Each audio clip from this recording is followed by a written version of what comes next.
Cocaine in my nose, got rose in my cup though.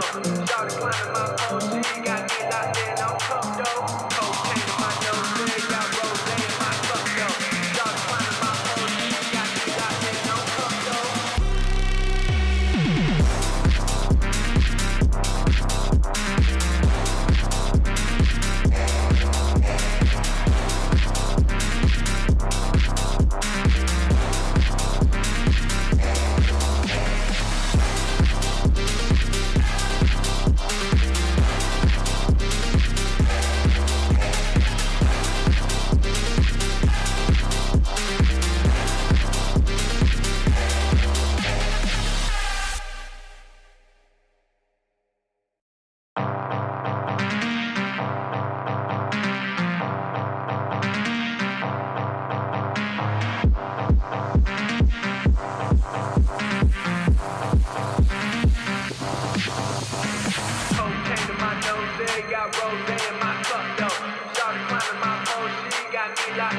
cup though. Cocaine in my nose,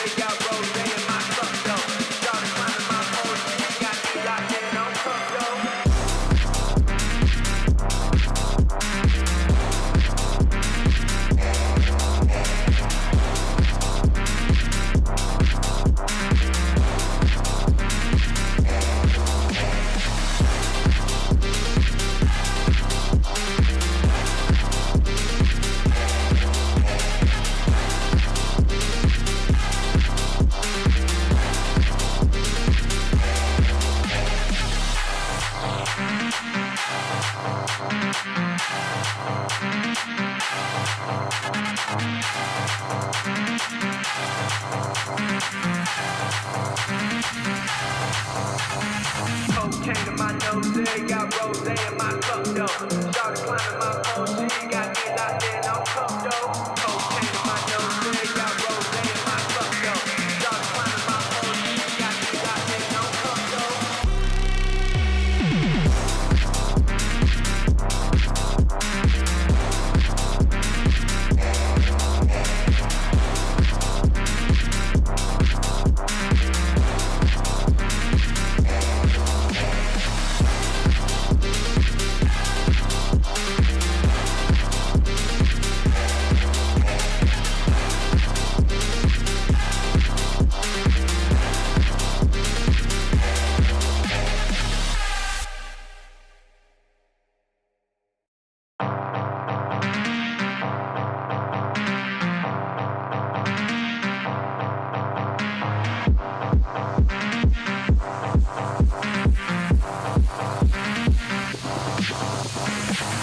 in my nose, got rose in my cup though. Started climbing my pole, she got me locked in on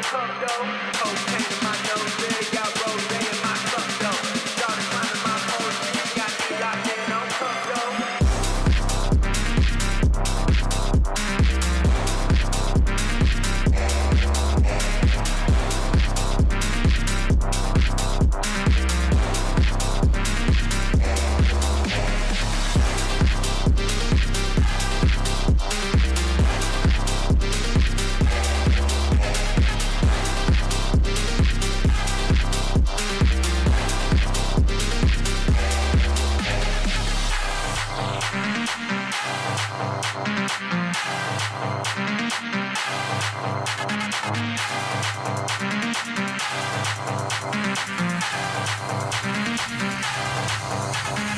Cocaine in my nose, got rose in my cup though. Started climbing my pole, she got me locked in on cup though. Cocaine in my nose, got rose in my cup though. Started climbing my pole, she got me locked in on cup though.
PSGL, George Morgan here and Jack Pinner. All the lights are currently lit here on track, and it is go, go, go! Contact between the Mercedes teammates. Denoso with a crafty manoeuvre up the inside. Masterclass from the Chilean. Crucial championship points on offer here. Do not count out Danny Beresne. Longe has done the job. This is for the win between these two. Freddie Rasmussen wins the United States Grand Prix. Alfie Butcher wins for the first time ever. Lucas Blakely takes the championship. It's Barry Borman. Jarno Opmeer is your champion.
Good evening, everybody, and welcome back to PSGL once again for another round of the E-Series Championship. Here for round number 8 of season number 4 here at one of my favourite circuits, and probably Josh's as well. We're here at Silverstone here in Great Britain, of course.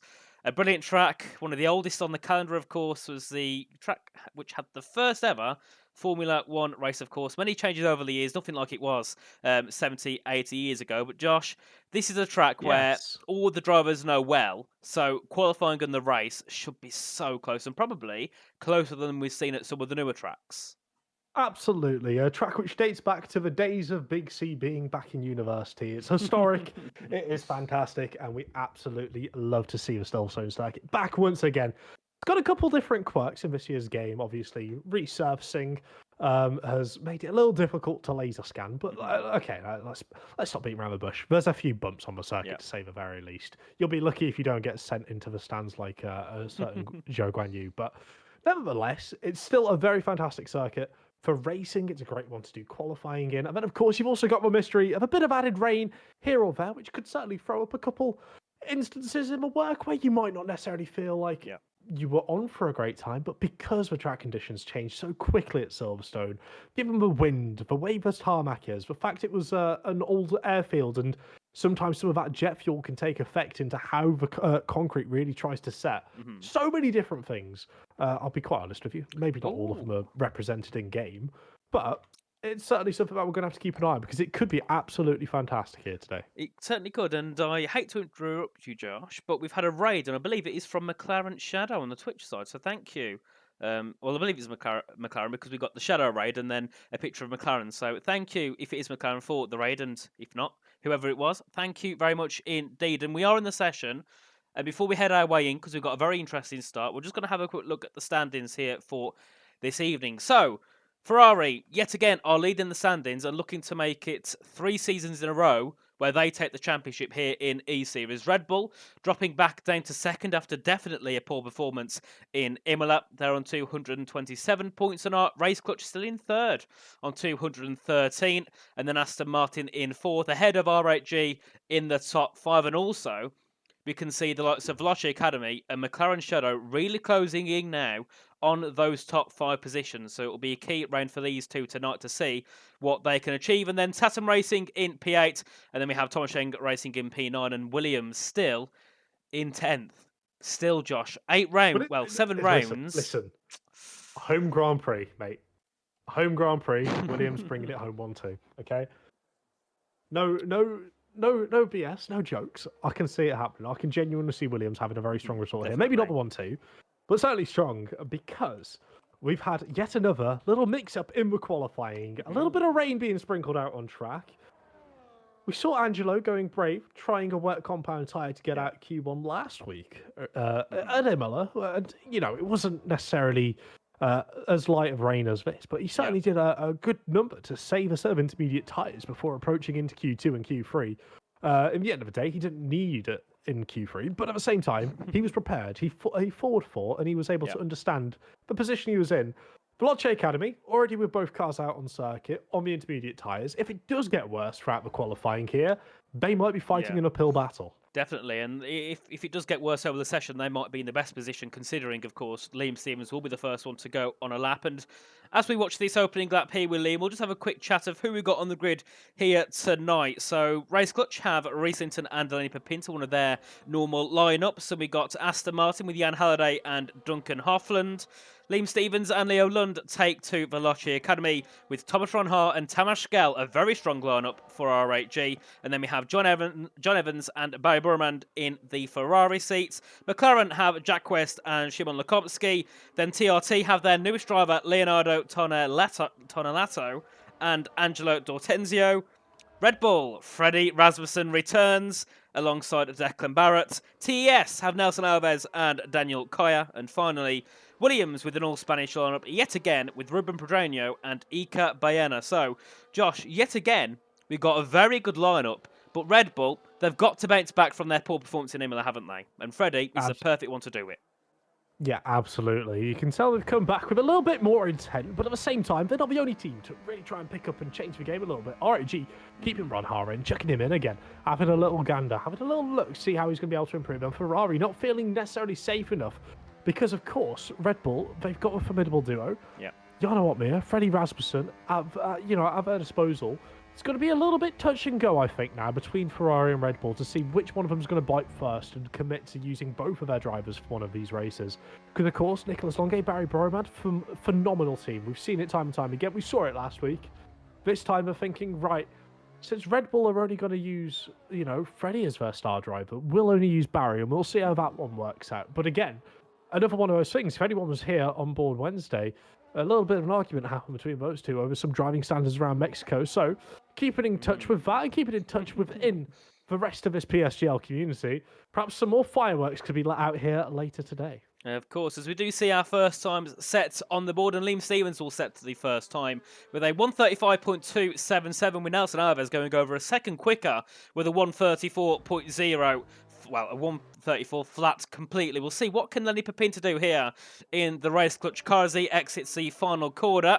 It will be a 1:33.954. So it seems the track is slightly getting better as the session gets along. We'll have Leo Lund as well head down in towards the final chicane here. We'll see what he can do on his opening run. Of course, his teammates in third at the moment with a 1:35. What can Leo Lund set as well? It will be a 1:34.806. So far, both the Veloce Academies definitely not looking in the strongest position at the moment. Of course, both of them being quite far off the pace of the two at the front. What can John Evans do as he heads his way through into the final corner? Of course, John, I think this is his second appearance here in E-Series, so I'm sure he would love to get himself onto the podium here tonight. And so far, goes up into third with a 1:34.225. So far, Josh, it looks like the lap times are a little bit scattered around, aren't they?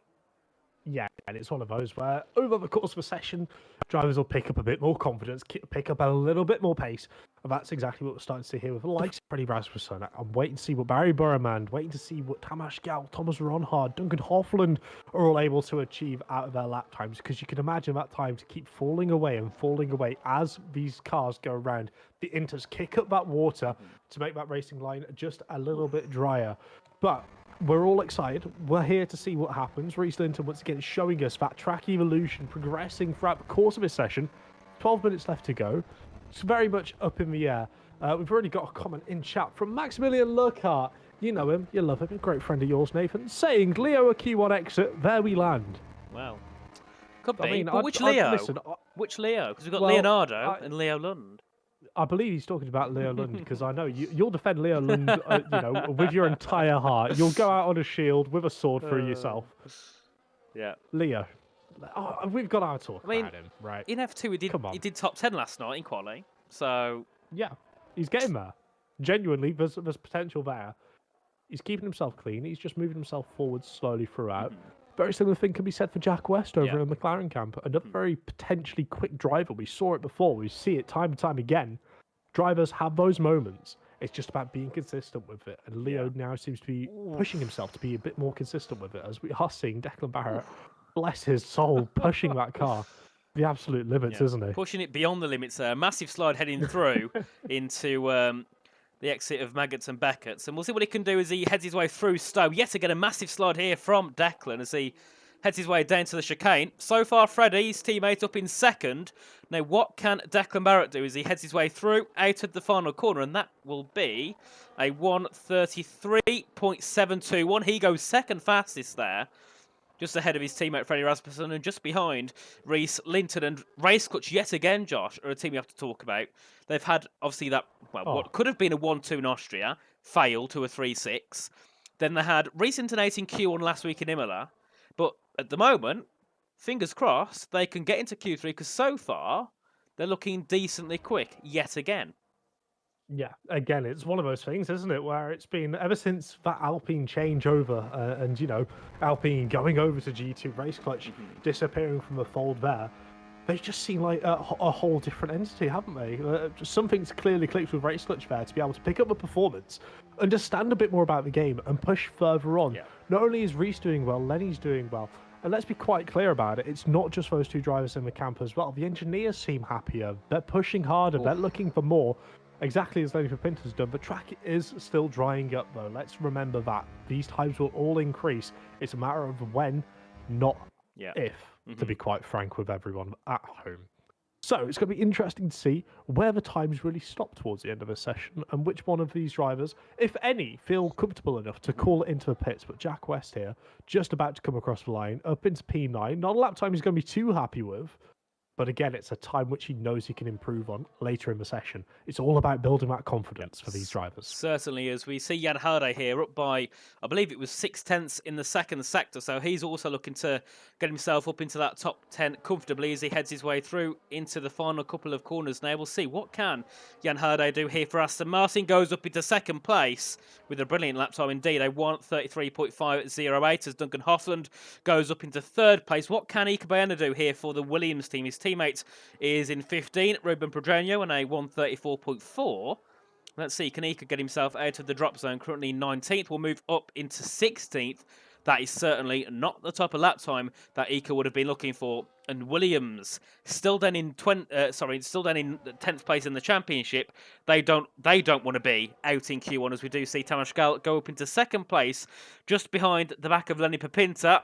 We've got Daniel Koya here for TES, also on an out lap, on a fly lap at the moment. And I've got to say, out of the whole grid we've seen here for TES out of their roster, Nelson Alves, every time he races, has been producing some brilliant qualifyings and some brilliant races every time he's here, apart from that race where he had that pedal disconnect back in Austria. He was also on for a top 7 there. He has really been their wonder kid, hasn't he, this season? Yeah, he's been the one to show up, check in, understand his role, and play it to absolute perfection, right? And you can say that about, the likes of Tamas Gal last season in E-Series. Just there all the time, absolutely fantastic, and will do, everything possible to be able to, push themselves and move themselves slightly further up in the order. And again, we're seeing a couple of those names start to come out again. E-Series just really seems to have a knack for being able to pick up a couple of these drivers to really be able to, pluck them out and go, right, this candidate from F2, he's more than comfortable racing against, the likes of Duncan Hoffland, Freddie Rasmussen, Thomas Ronhard, Barry Brummer. They're comfortable to do it. They're more than happy to do it. And they'll happily try and take the challenge on. And that, to me, shows not only an admiration for sort of the work that a lot of these teams do towards the younger drivers, but also the drivers themselves and giving themselves that belief and having that to carry through and challenge slightly further on. It's a brilliant thing to see. So hopefully we're going to be able to see a little bit more of it with some more fresher faces in the coming seasons, because let's be quite honest, I don't think E-Series is going anywhere. No. Chat, I'm not sure whether you feel the same, but we not. quite enjoy it. Yeah, he better not go anywhere. I'll be angry with Connor, and I'll be angry with the sponsors as well. I'll be having words if we don't get E-Series back again for another season before the end of the game cycle. But another team here with a bit of pressure on them this week is TRT, of course, having a pole position and a podium last week in Imola. They have definitely got eyes on them as we do see Leonardo cross the line. He goes up into 10th place. And we've got Angelo D'Ortenzio heading through in towards the Maggots and Beckett section. Now, of course, the one who took that pole and podium last week out in Imola, of course, for their home circuit as well as Reece Linton with a brilliant time there. Goes to the top. And that is a 5/10 gap to his teammate Lenny Pepinter as Barry goes up into 2nd place. Yet again, once the track gets better, Race Clutch always look like they can produce that edge. As I say that, Freddie Rasmussen, by 2.5 tenths, goes to the top with a 1:32.708. So Freddie also on the pace heavily here tonight as we see Angela now head through into the final couple of corners now. Through Valen Club and up towards the line. What can Angelo set here for TRT? Can he get out of the bottom 5? He certainly can and goes up into 4th. But a driver here that I expect to see more of and I expect to see not in 15th is Thomas Ronhaar. Should be right at the top here, and normally the wet from what I see is quite his forte, isn't it, normally? So I expect to see him up in that top 3. He is very much like a fish, isn't he? He does love a slightly damp track. Maybe not an ocean, because that's a little scary, but he's more than happy to go around in a little pond. So, let's have a look what Ronhaar's going to be able to do here. You see him swinging it through turn 1, absolutely massive, before riding the curb on turn 2, before picking out his braking point, just about a 70-metre board, chucking it in, making sure he doesn't slide too much on the curbs. It's all about getting a rotation here through the newer part of the circuit, which I was reminded of the other day, isn't actually new, it's almost 15 years old, and I hate you for doing that, Alex Heron. Before chucking it down Hamilton Straight, leaning over to the left-hand side, not over to the right, because there is the bump, before chucking it in here, moving his way through a club. You can see him being very aggressive on the curbs, and it's exactly what you need to do. You need to hug the inside apex throughout the corner, because if you drift out a little bit too wide, the car starts to slide. You're not able to get the throttle down as quick as you like. And then we move over to your favourite set of corners in the history of Formula One, Nathan. Of course, doesn't need an introduction. Maggots and Beckett's. It's brilliant, isn't it? It is. The satisfaction you can have by going through this section and nailing it is brilliant. I mean, even though I'm normally 5/10 down of what the fast drivers can do, it's still brilliant to go through that section and feel like you've put the absolute maximum you can into that section of the circuit. And you can say the same as well for many corners around this circuit. Indeed, Stowe as well, another one that is brilliant when you get it perfect, as Thomas Ronhaar there finding just over a second in that middle sector and goes back into the pits now. So we'll see what the reason is later on. Maybe Thomas thinks that possibly we could be looking at softs, but I don't think so. There's still rain coming out on the circuit. Do drivers think it? No, they're all heading back in. So Thomas will be going on to a brand new set of inters. But the thing is, out of all the drivers on the grid to put themselves in this position, Thomas is probably the best one. Right on the cusp of the elimination zone. Has one, maybe, depending when he goes out, 2 chances to obviously get himself out of that risk and possibly out of the drop zone if other people find an improvement. There's many drivers you wouldn't have that faith in, but Thomas and Freddie and Barry are probably 3 of them you would easily have the faith in to do it. Yeah, it's one of those things, isn't it, where it's like, okay, let's not beat around the bush. A lot of these drivers have been to the highest heights. They've been there, they've gone through a little bit of that understanding and go, right, okay, we've got 1 lap here, let's not mess it up. And if you do want to try and risk that with anyone, it will be a Freddie Rasmussen, a Barry Burman, a Thomas Ronhaar. And you can put your faith in them to really come through clutch of dying moments of a qualifying session. Regardless if it's Q1, Q2, Q3, they don't care. They just see qualifying as one obstacle. They'll take every single qualifying session to their maximum extent. The track evolution is what's going to help them be able to propel themselves slightly further up. And maybe that's the reason why Ronhaar came in. He understood the track was going to improve, dives it back in the pits, doesn't have to worry about hurrying his lap, finishing, getting back towards the pit lane, getting a new set of tyres on, going out. He can just take it easy now. He knows, right, I'm P15, I will need to improve. Track evolution is going to be there. I will improve. It's going to be out of my control now. I've just got to do the best I can. Yeah. And to me, that is the sort of attitude you need to have when it comes to these mixed condition qualifyings. Especially now, as we're seeing with Jack West here, the track is almost, it seems to be almost dry. Yeah, we're in a bit of a weird point where the track's not one of those where it's last across the line to get the lap in, because we see that when it's drying up, but it's still raining, it's still wet.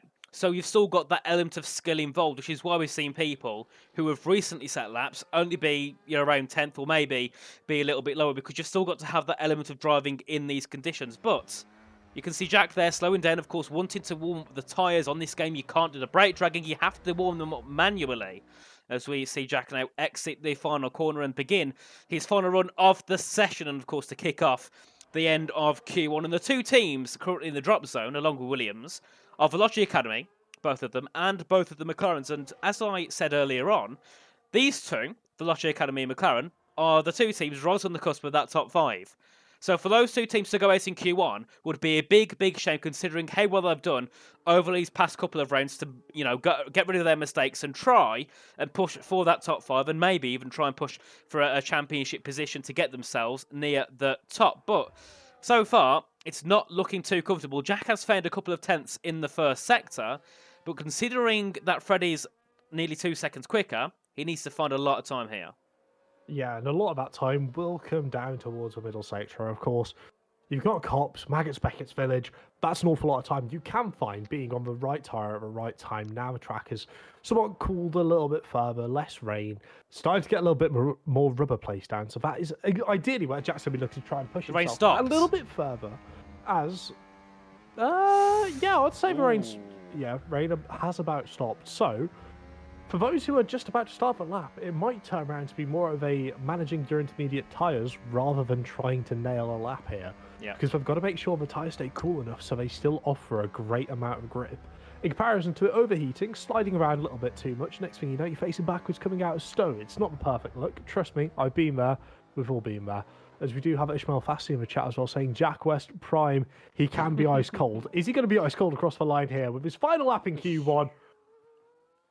Oh, where's that gift for Cold Palmer when you need it? 2-5. Brilliant stuff there from Jack West. Of course, as we do see teammate go to the top now, as we see Daniel Kaya head down to the final couple of corners here for the TES team, wanted to try and get himself out of that risk at the bottom of the field as he heads his way through the final corner and goes to the top there with a 32.2. But I expect the times to absolutely fly down now, as we see Declan Barrett head down towards the final couple of corners, as well as Nelson Alves goes to the top with a 32 flat. And Jack West and Lukomsky, and probably the top two as well, might be at risk here because of how quick the track is ramping up. We'll see what can Declan Barrett do as he heads his way through into the final couple of corners now. And will it be a top position here for Declan Barrett in Q1? It will be, by a couple of tenths of a second, as the cars are actually battling, heading down towards Stowe. Look at this, you've got the Ferraris all involved, the race clutches all phasing through each other into Stowe corner. Anyone here could be knocked out in Q1 as Declan Barrett obviously still having that top place, as Freddie Rasmussen now takes the top position, as we still see many cars come through. Tamas Gal goes to the top as Tonelato goes up into 4th place, Halliday into 5th, as we see everyone flying through, Ron Howard into 3rd, and all the cars fly through at the last second, and we'll see all the cars head to the line. You couldn't see who was who, and Nani Papinta, for surviving in 14th place, we'll see who we lost in that Q1 session as we head through. Tamas Gal was quickest, and we'll have a look at the bottom. Both of the McLarens are out. Ruben Pedreño's out for Williams. TS is Daniel Koya, and Liam Stevens for Veloci Academy. Unfortunate, but at the same time, they did go out first. They understood the risk they were playing. Let's not beat around the bush. Yeah. They understood that, but it's not impossible. Yeah. From a back of the grid around Silverstone, there's a lot of stuff which can happen. I know you've not necessarily been the biggest fan on previous games, Nathan, but hopefully through E-Series you've been able to see the light around Silverstone, understand that it is a possible track you can overtake, and get some really good racing. Given how strong now the ERS, DRS, Slipstream all are, it's brilliant news to see in the patch notes. It's not being addressed, but regardless of that, it should still make for a very fantastic effort. As we've got Jason in chat saying, "Ghosting is so cool, I hope he stays in leagues." Well, I've got to say, Josh, I do like Silverstone quite a lot, because last time I raced here, along with you, No, I we don't need lapped to you, bring didn't this one I? up. And then you got disqualified for not changing your tyre compound on the final lap. You forgot to pit because you wanted to take me out at Stowe. Listen, I was just trying to do a Schumacher, right? It's not my fault people don't understand. The stewards, they didn't understand the big brain. Corrupt stewarding team, I'm blaming Kryptonite. Connor as well for not backing me. That one guy back saying, "Where is Jarno?" He's still out. He's filming The Hobbit, mate. He's in New Zealand at the minute. Don't have a clue where he is. I just got off the phone with him. He's actually really enjoying filming The Hobbit. But then So again, it's a new- Josh, people will new take you sequel. seriously, remember? Yes. And he is filming The Hobbit, I 100% guarantee it. No, Yano isn't part of the Red Bull lineup for this week. Potential to see him maybe next week or the week after, or, maybe next season. Let's be honest. We don't know. He goes to the beat of his own drum. I'm sure you might be able to find him popping around on Twitch somewhere. It is what it is. He's not always here. It's a bit of a shame, but he's always on a Wednesday. Speaking of Yano, speaking of Red Bull, we do have the first cars out, and they will both be Red Bulls, Declan Barrett and Freddie Rasmussen, out on a red-walled slick tyre. So the softs are here in action now, but yet again, we've just came off of that rain crossover. The track isn't damp, but it will be still not in perfect condition, which means this session, the first 10 minutes, the lap times will be flying down because the track's getting better and better, and of course it might even get a little bit sunnier as this session goes along. So Red Bull wanted to go out first, get their first laps done in these conditions. Of course, the track not damp, but it's still a little bit, what do you call it, green. There's no rubber laid down on the circuit at all, and the weather's still very, very cold indeed, and probably a little bit of rain mist in the air somewhere as the two Red Bulls head their way into Copse Corner. But everyone else as well, all heading out onto circuit, bar around, if I correct, that's 8 drivers staying in the pits, the other 7 going out onto circuit. And we'll see what strategy works at the end. Did going out at the start of Q2 give you an advantage or not? As we will see the two head through, and looking further behind as well, we've got Jan Halliday, we've got Angelo D'Ortenzio, Nelson Alves, Duncan Hoffland, all heading out onto track and looking to set their first lap times. But brilliant to see both of the TRTs into Q2. But definitely a shame to see both of the McLarens out, but that's a good position for TRT. They're only about 20 points back from McLaren, I think, in the standings. Yeah, and again, it's another one of those things that Veloce Academy are going to be licking their lips at. Imagine your Veloce Academy, right? Your big brother team, Veloce, supply McLaren their drivers, and you're beating them as the junior team. Ooh. That is an outrageous thing to take back and report back to whatever HR meeting they'll have and discuss. Okay, is this viable? Well, yeah, we just beat the team we're supposed to supply with junior drivers. Like it's partly embarrassing for McLaren, but at the same time, McLaren's had a really good recent run of form. Qualifying's again not necessarily been super duper strong, but not the sort of qualifying you can go back home and say, right, look, we got a 1-2 in quali. We're brilliant with the greatest team to ever exist. But it's still something you can take back and go, right, yeah, we qualified, we got one car through to Q3, but we got both cars in the points. We had a solid run on the actual race, and that's something they can somewhat carry through, continue the momentum. It's a stumbling block, right? It is. Locking out the back grid. It's not the end of the world. That's what they've got. It's not ideal, though. It's not ideal, don't get me wrong, especially considering one of the Williams cars has made it through into Q2. It's not something McLaren is going to be too happy with, given, good old British beef. But same time, they've just got to understand it, move forward a little bit. It's not the end of the world. It's okay. Exactly. As we will have our first cars come through, and no, they won't. They'll go back into the pits. So they're not going to complete their laps on these tyres. We'll have a little look here at Angelo heading through in towards Woodcut's corner at the moment. But so I've got to say, Leo Lund is looking in a good position, of course, making it out of Q1. Could make it out of Q2. And Leo Lund, like I said before, I'll criticise him every time. His qualifying is normally quite poor. But in the race, when you watch F2, he's probably top 3, top 5 on pace. Like, in the race, he is flying. I was watching him race last night. I wasn't engineering with him, but I was watching along. And, he just does brilliant. He knows what he's doing. He's got the intelligence when his engineer tells him what to do. So, he should easily make it into the top 5 if he gets into Q3, I think, in the race. I think it's a good opportunity here for Leo to show what he can do. In the grid, that's got some F1 drivers in, as we do see Leonardo set the first time in the session of a 128.292, and his teammates head back into the pits. The other 14 not bothering to set a lap. So we'll see how this affects Leonardo later on, being out of sync compared to everyone else. Bro, honestly, you've wound people up in the chat already. Have I? Mentioning, yeah, the intelligence, Francie says. Mate. Clear of Lishan. Mate. Oh, dearie me. But let's not forget, we have had a very strong commentators cast, right? Yeah. Over the course of the season. Definitely. Let's be fair. We've mentioned one driver doing well. Yeah. Binned it in a wall. I mentioned another driving doing well. Invalidated lap time at qualifying. We did that to Leo in Baku, didn't we, last season or the season before? I said, here we are, Leo Lund's going to get through to Q3, turn 15, bosh, see you later, I'm gone. Yeah. It's not exactly the sort of look he was hoping for. No. But you've given him props to get through into Q3, it's only fair if I say the exact same thing. So We'll when he double it. inevitably ends up spinning, I mean, he's either going to end up spinning horribly and end up getting disqualified, But you're going or to counter it. Two of them. we counter it. You know. So, for that reason, Leo Lund is going to get pole position. Not only in Q2, but in Q3. He's going to go all the way. He's going all the way, son. I'm telling you, right now. Ferrari, Mercedes, McLaren, Aston, Red Bull, get your contract sorted. He's getting pole by about 2 seconds. Leo Mate, Lund. I'm cool with it. Leo Lund, and I know Will Gibson, if he's watching, will bully me for this, but Leo Lund is going to do exactly what Birmingham City are going to do in League One, which is be at the top by a mile. That is what Leo's going to do tonight. So, Franchi, Will Gibson, don't start, because you know it's true as well. So, I thought you was going to bottle it like you did at the end of the championship. But let's continue moving on. Jan Halliday, the first driver to start a lap. There'll be no bottling from Jan. He knows what to do. He's been there, seen it, done it before. Just Certainly. expecting a solid run here from Jan. So all he's really got to do, 8 minutes left, 2 laps possible. He should be all right. yeah, definitely. I mean, Jan's one of those you can always bet him on to get his way into Q3. I mean, last night in F2, he I think qualified 7th, got 5th after dropping to 13th. Because he did a brilliant job.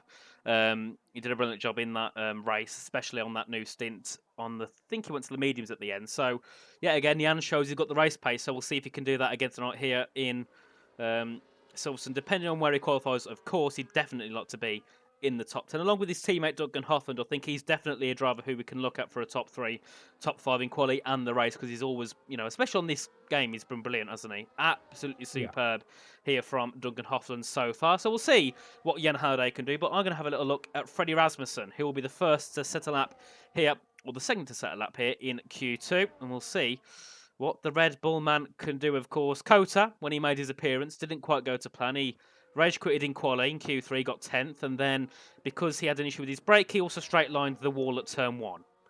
Yeah, do have a bit of lore about that. It was actually his wheel which gave out. Oh, okay. Not very happy about it. And the reason why himself and Jana weren't here last week is because we was doing a stream for Red Bull. Yeah. And it was noted, and it has been clipped on the Red Bull Twitch channel, that he is willing to wear pink cat ears on the stream. So let's just imagine that for a minute. The World Drivers Champion rocks up to F1 Sim Racing with cat ears on his head. But I'm not surprised with Freddie. I'm not. It just feels like something you Mate, do, that'd and just be not care. That would be legendary. It's the sort of, I don't give a shit. I'm here to win. Freddie's Get over just. yourselves. You ask me, is Alonso and Raikkonen literally mixed into one? Is both of them combined? The care and the emotion just does not exist. I mean, he won the championship and just looked happy. Most people would be screaming and crying. He was like, "Yeah, nice one, guys." Hey. It's a fact. Admirable. He looked around after he won the championship to go, is it okay if I celebrate? I'm not sure. And to me, that's just, it shows so much about him and about his character. He's not here to pump up the facades. He's not here to, guide any stories, cause any beefs. He's not out there to, try and recreate a silver war. He's just happy to race. And that is somewhat of the beauty of sim racing that is quite often overlooked. You got Drive to Survive happening, dramatization in Formula One, and then you'll come over here. Yeah, there's a couple instances where a couple drivers are going to be a little bit unhappy with themselves or other people, as Tamas Gal goes right to the top there with 26 flat. Very cheeky from the young RHG driver. Fantastic to see him once again back here doing well. Thomas Ronhar again back towards the top. Barry Burman, right? Okay. Anyone else want to come do a lap? Angelo, looking at you. We'll see what he can do. Obviously, he took pole back out in Imola, so, he's definitely strong when it comes to qualifying. We'll see what can Angelo do to the line. Goes to the top! Angelo, the first into the 25s, the 25.972, trumps Ronhar, Burmand, and Gal. That is superb there from Angelo D'Ortenzio. And I've got to say, Josh, pole in Imola, is he going to go back-to-back pole positions? Oh, dear. Can he do it? Okay. So, here's my thought process. Leoland, pole. Angelo, identical lap time. Oh. He just set it a little later. So Leo still gets pole, but Angelo can make an argument that he should have got pole, right? That's what we're going for. It's That's my still code. wet, don't be toast. What do you mean it's still wet?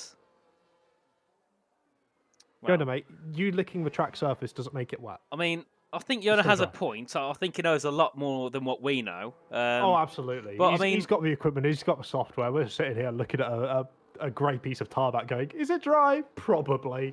Let's call it that. Don't blame our knowledge of the game. Blame the fact the game is weird. Yeah, I didn't have an instruction manual when I came with this game.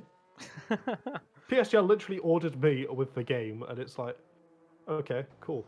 As Angelo there decides he wanted to go and make a little So, smoke been trail. informed, the track is around 6/10 off at the moment, is what Yona says. So we'll take his word for it, definitely. I think he's definitely the most believable in the chat to listen to. So we'll see what happens at the end of Q2, Sorry, which means... Francie. Oh, no. Oh, well. There we are. There we That is are. vile. That is horrible. I mean, Oh, poor Leo. the He's thing just out here is, trying to do his best. And you're Josh, just absolutely rinsing him. that's Yeah. his engineer. Yeah, it's not. It's not a great look. Disgraceful It's from just his like- engineer. I mean, bullying your own driver. I mean, I can do it because I'm the commentator, but you're his engineer. You're meant to be like egging him on, not going, oh, the track's 7/10 off, but great job on the PB and P6 with the 26-1. Oh mate, that is I something mean, else. it's still P6 though. It doesn't matter if the track's 6/10 off. He's P6. yeah, but, and Josh, you know if The key thing Yes, now mate. is 3 minutes to go. The track's going to get better because apparently it's still wet, which it doesn't look it, but I suppose it is, and we're off by it's 6 certainly tenths. green. The end of this Yeah. the end of this session is going to be absolutely amazing because everyone here is going to find so much time. Ika's going to have to set a time. So we're in a situation of anyone again could be out to Q2. Absolutely anyone. So maybe this is the time where you need to be the last driver with about a second to go to set your lap. You need to be at the best position possible. But either way, if the track's still wet, Angelo still went to the top and has looked strong the whole way through. So we'll see what they can do. But TRT, we're looking for a double Q3 here, and I think they can do it. But then again, every other team that's got both drivers in won a double Q3. So I would say, guys, put your predictions of who you think we'll see out in the session. But it's literally going to be a lottery number. You put 15 names in a hat, you pick 5 out. That's how random it's going to be here at the end of Q2. We could see both Ferraris out. We could see both Red Bulls out. You don't know. Yeah, that's and you know that's without even that bit of consideration of right. Okay, we've got the likes of Barry Roman and Ron Ha. They're here. They're racing. They're doing fantastic jobs, and you could still make an argument that all they have to do realistically around the circuit is have a slight lockup. Yeah. Touch a slight bit of grass, which I say in the nicest way possible. Or invalidate their lap time, and the next thing you're looking at, they're dead last, P15, absolutely in the muds. Yeah. It's pretty close to call, and that's part of the beauty of these series. But again, it's part of the stress. If you're not a driver which is used to dealing with that level of stress, if you're a younger driver, if you're a development driver, you're not going to be familiar with it. Yeah. You will feel it, and it will affect you. It's about understanding how it can affect you in a more positive manner, to be able to bring out that little bit of lap time, understand where the limits are, and be able to reach them without exceeding them too much. And for me, that's what I love to see with these younger drivers, with these, less experienced drivers at the highest level. It is absolutely fantastic. But I'm going to say I'm one gonna be quick really thing, critical. Josh. Oh, no, carry on. I don't know, I've got to be really critical. Who's going out? You can only pick one name. I'm not going to. I can't. I'm going to. If I say the name, they're going to go out. So I'm not going to. I'm going to keep my mouth shut. But I'm just going to say one thing to the guys in the chat asking if Yano's here. I didn't know Red Bull could race with 3 drivers. Let's just put it that way, because 2 of them are in Q2. So if Yano went out in Q1, I think there's a bit of rule breaking by the Red Bull team. So yes, Yano is not here at all tonight. As Josh said, he's filming The Hobbit in New Zealand, is it? Yeah, he's filming The Hobbit in New Zealand. He's But- he's loving it. He's loving his life. What do you think Ika can do here, Josh? He hasn't got a laptop on the board. He was, I think, just about into Q2. Do you think he can get into Q3 here for Williams? They need to, don't they? Because, of course, we lost Ruben in Q1. Ika's got to get a Q3 here for Williams. They're 10th in the standings, 20 points off 9th. They're over 100 from the top. A Q3 is a minimum here, I think, for the team. But then again, the track's getting better and better, as we know. So it's going to be a difficult one, isn't it, here for Williams to get into Q3? Yeah, you said, it's possible. Don't get me wrong, right? Mhm. But he's also the first person out on track, which we Yeah. saw already from the McLaren drivers. He's at the best position, right? He's got no more time to do a lap. He will have to be absolutely pushing his limits. We know what his talent level is. We've seen it countless times before. He's a very strong, fantastic driver.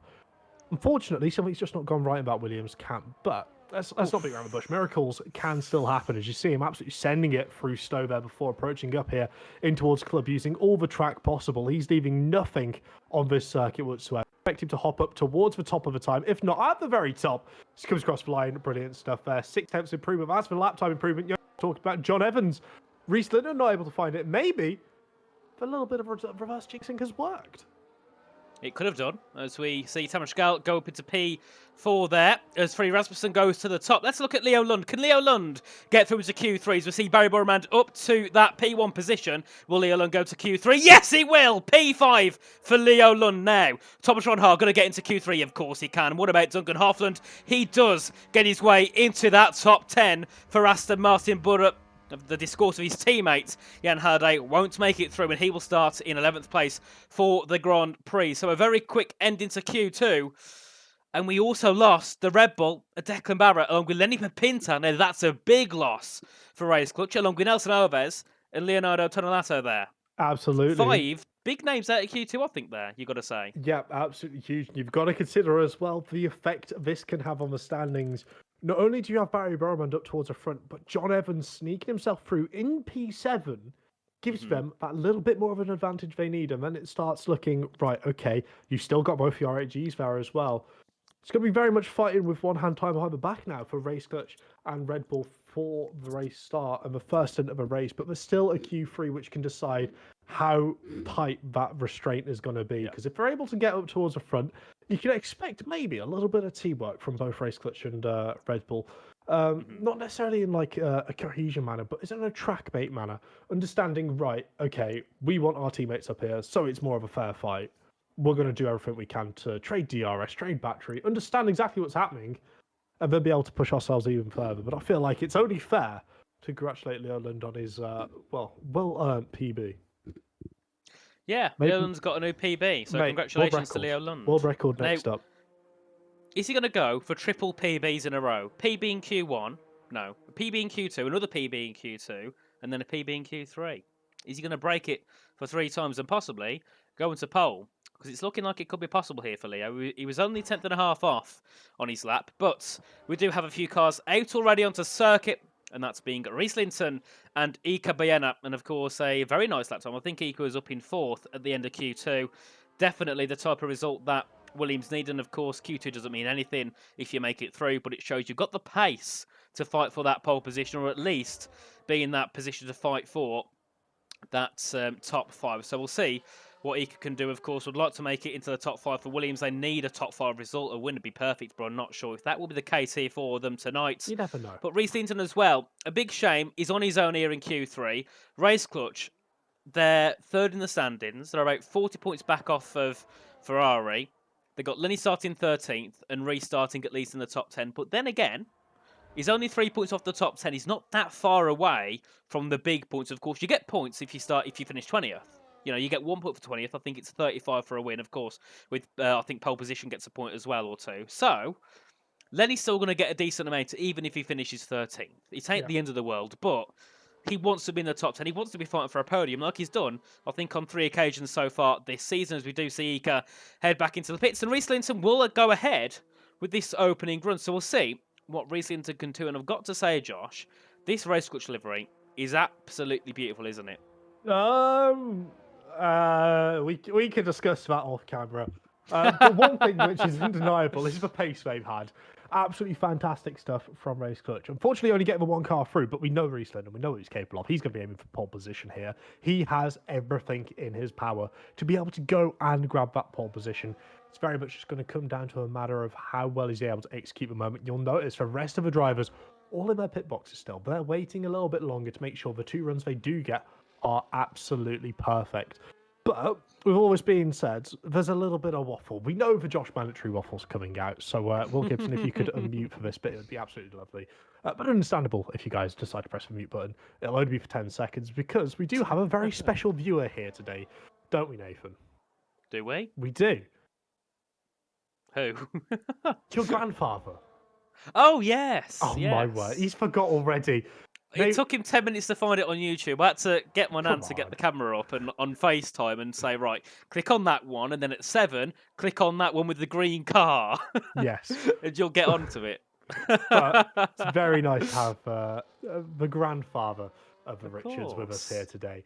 So it's going to be interesting to see if any of these drivers are going to be able to pull out a very spiffing performance for him and see what is able to happen. But got a couple predictions in chat. We've got Jason saying Gotar about to set pole on his banker lap. Ooh. Let's go, Gotar. And we've also got Cameron's dad saying, "Hey Richie, how's it going, mate?" Brilliant. That's all right, Cameron's dad. I'm here. That's fine. Josh is fine too. Cheers, mate. Oh, it's great to have Cameron's dad back with us again. Welcome in, Jim. Great to have you here with us. It's a shame Cameron's not on PC anymore, because I'm sure he would certainly be racing in E-Series. He's definitely quick enough. There you go. Definitely, indeed. Cameron's dad said hi to me now. Fine. I could go back to my little corner. Brendan Lee as well. Hashtag Do It Gramps, says Brendan Lee. Mate, honestly, what else? You've heard it right there. RHG, we're going to go grab pole just for your grandfather, by the way, now, mate. There we are. That's it. Come on, Thomas. Come on, Tamash. Go on, boys. Leo No. Lund, first car to try and set his first lap here in Q3. Does he know Let's about your watch him. grandfather?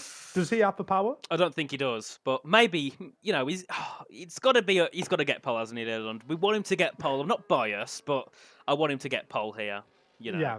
We'll see what he can do. But Josh, this is, well, it's not the lap, but it's the first of the laps here in Q3 of what Leon Lund can do, and maybe try and take that pole position here for Veloci Academy. I mean, it would be a big ask. I mean, considering qualifying, he's definitely not his forte, but he's got this far. He's got into Q3. He was a 10th and a half off the pace at the end of Q2. He's got the paces. He has a massive lock up into turn 3. We'll ignore that and just say it was a bug. There we are. It was a bug. He didn't lock up. It was just white smoke on the screen. As he heads his way down towards the Brooklands corner, we'll see what Leo Lund can do in this first sector. And it will be a 27.1. Guys in the chat, let me know if that's good, because I don't have a clue, because I'm not fast enough. My sectors are about a second off, maybe. I think I'm in the 28, so I wouldn't have a clue if that's good or not. But again, it's one of those things where, he can push this lap. He can try and push it a little bit harder if he wants. Try and overstep the mark. It's not the end of the world. He can certainly go back out, get another lap under his belt, but it's all about getting that benchmark time to be able to push it slightly further up. Again, it's just about managing his own expectations of what he feels reasonable here. You can see him there, not feeling comfortable with the car through Max Beckett's losing a little bit of time there, still looking to deploy the battery. He's more than happy to try and finish this lap, understanding there is room for improvement here tonight. But again, he's not the only driver who's looking to secure pole. There's many other drivers on this grid. Of course, Leo Lund by far and away the fans' favourite. I've decided it for your chat. You're more than welcome. We've got RH doing it for Gramps, looking very strong as well. We've got Aston Martin's, Duncan Hoffland, again, Tandem Racing as well. They were able to grab pole. Angelo looking very solid here once again. Oh, Thomas Runner. Oh my, what a slide. Mate, Jesus. It's just one of those things he does, isn't it? He can catch whatever you throw at him. I'm convinced you could throw a front wing at him and he'll catch it with one hand. It's unbelievable the way he's able to save stuff. I don't know where he saved that, because he was sideways heading through at Maggots and Beckett. What a save there from Ron Harris. We do see Duncan Hoffman go up into P6. And we've got Reese Linton heading through the first sector on his lap at the moment of 27.2 in sector number 1. But at the moment it is Bober and on pole. Freddie Rasmussen in second and Williams in the top 3. Now that is certainly what they need. Unika Bayana is showing that Williams deserve to be fighting for the top positions here in E-Series, with John Evans in 4th and Tamash Gal running at the top 5 at the moment. And Leo Lund, unfortunately, down in P8 with a 25.5. But there's many laps to go. There's another lap at least in the bag for them in this session. But I want to keep my eye here on Reese Linton, who set a 102.182 in the second sector with the first combined. And we'll see what he can do on this run. Heading into Stoke Corner now at turn number 16, before heading down in towards Vale and Club. Will see if Reyes Clutch can also try and get themselves into the top 5 as he heads his way through the chicane. Out of the final corner up towards a line. What will it be here for for Reese Linton? Into the top 5, a 0.289, a decent lap indeed. And he's only a 10th and a bit off pole. So Reese Linton could easily be in for the shouts once we head our way through into the final runs. Absolutely. And you sit there and you think, you pick apart a couple of those times. We saw Leo Lund make a mistake on his lap. He wasn't too comfortable Rod Har, of course, picked up the invalidation, but we know what he's capable of. We know he's up there. And given the amount of heritage out of those top 3 teams over the last 20 years, you've surely got to think, okay, they're in a great position to be able to push themselves slightly further up, continue this charge. Yeah. Again, Definitely. there's not a single driver here which you could rule out for potentially getting pole position. But Josh, Yes. in the chat, we've got a lot of people in the chat. The chat is absolutely electric today. Thank you to every one of you. But we've also got a lot of viewers. We've got 220 on YouTube, 66 on Twitch, which is absolutely brilliant. Guys, chill, please. I can't keep up with the chat here. We got a very nice message from Klaus, wishing Brendan a very solid year and probably a sim racing championship. To be honest, Klaus, I'm not sure why you didn't just save the Formula One World Championship, because it might be mathematically impossible, but if there's one thing I know Brendan Lee is good at, it's getting in, nicking an F1 championship. And he says, Brendan Lee says, just had a banging curry. That fact alone is a support for Gramps. Oh, brilliant. Lovely stuff. Brilliant. But again, where else can you get this banter, right? Let's be honest. Exactly. WOR's in the mud. Sorry, boys. I'm not saying anything. I can't say anything. WOR is, mudded, right? Iron Man series, too long. E-series, mate, we're here. We're loving life. We got Harvey in the chat as well. Best curry there is, mate, honestly. I'll be quite frank with you guys. I'm not the biggest curry enjoyer, but at the same time, there can be a couple of curries out there where you take a bite and you feel just elevated to another level. He said butter chicken. I'm going to say that's nowhere near my top 5. I mean, you have curry, it's got to be spicy. It can't be butter chicken. That's not even curry. It's chicken with sauce. It's not special. But ignore my curry chat. I mean, I'm a large size. I'm a man who can talk about food. Brendan will pop over after this race. We'll head over and we'll try Save your us curry, some. mate. Save us a bowl. We'll Exactly, have the Connor. same spoon. Save you washing. Don't worry about it. But Josh, Yes, mate. we got the cars heading out onto track, and I'm going to ask the question to everyone in the chat. Who do you think will take pole position? 10 drivers, all looking for pole. We want to know in the chat who you think will take it. And there's many people in here from many different teams. So we expect to see certain names saying certain names for pole. We'll be honest, Josh, biasly. Yes. ignoring P2, who's going to get pole for you? Oh, that's not fair. Oh, that's a new level of biasy. Yana, what Well, I'm going to go with Leo Lund. Maximilian Leclerc, Yarno pole. Beautiful stuff, guys. Oh, we love this. Otis. Otis, Big C, Brendan.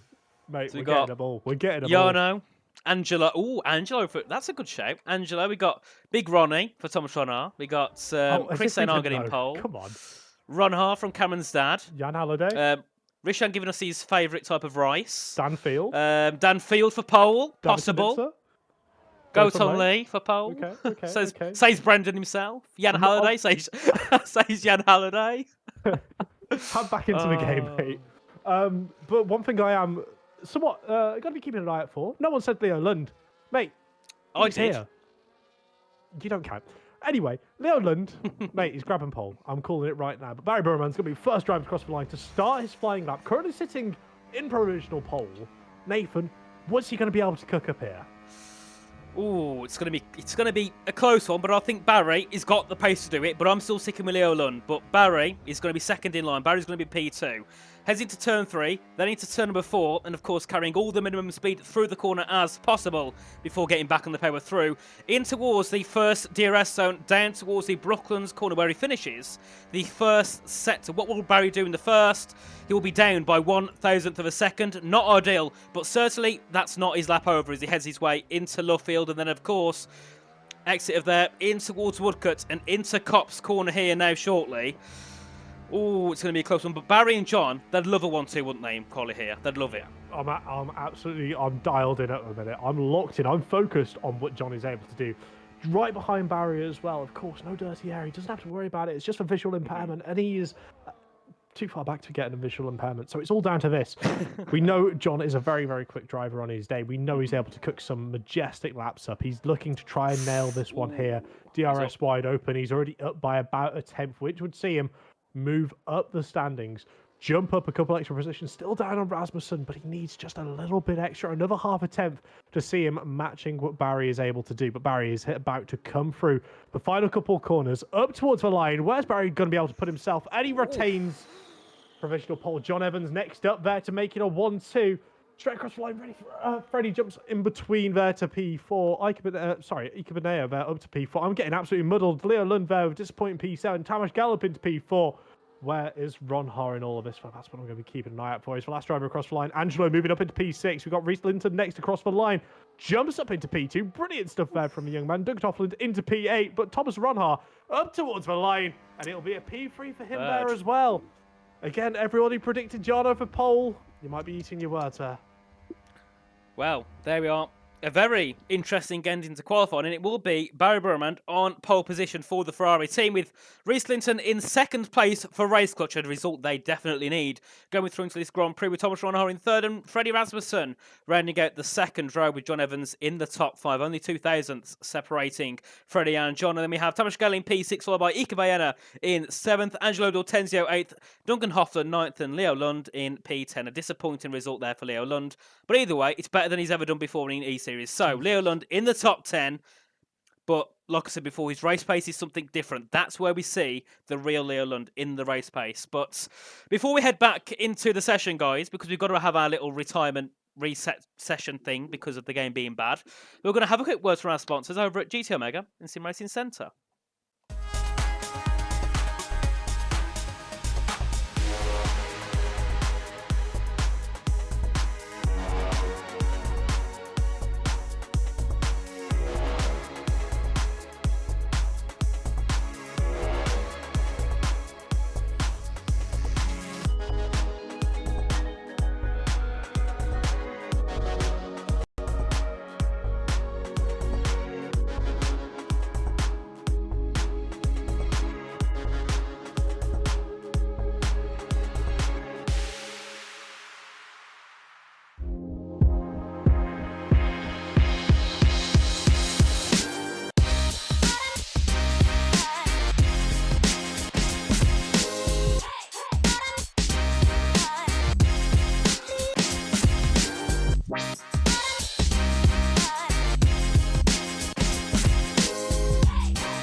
And welcome back, everybody, as we just see everyone retire quickly from the first race, and we'll obviously go back into the main session, get the grid sorted out, and then we'll go through into the 26th lap Grand Prix. Mate, what are you on about? This is a full Grand Prix we're seeing here. Only 2 cars surviving turn 1. It's brilliant. It's what we'd love to see. Leo Lund on the podium, though. Mate, I'm telling you, there's potential for it. Okay, let's not beat around the bush here. But again, we was just having a little talk there during the ad break. It is fantastic to see so many names in the chat. It really, really is. And this isn't just waffling time. This is a serious message. Like, genuinely, thank you guys so much. Yeah. It means the world.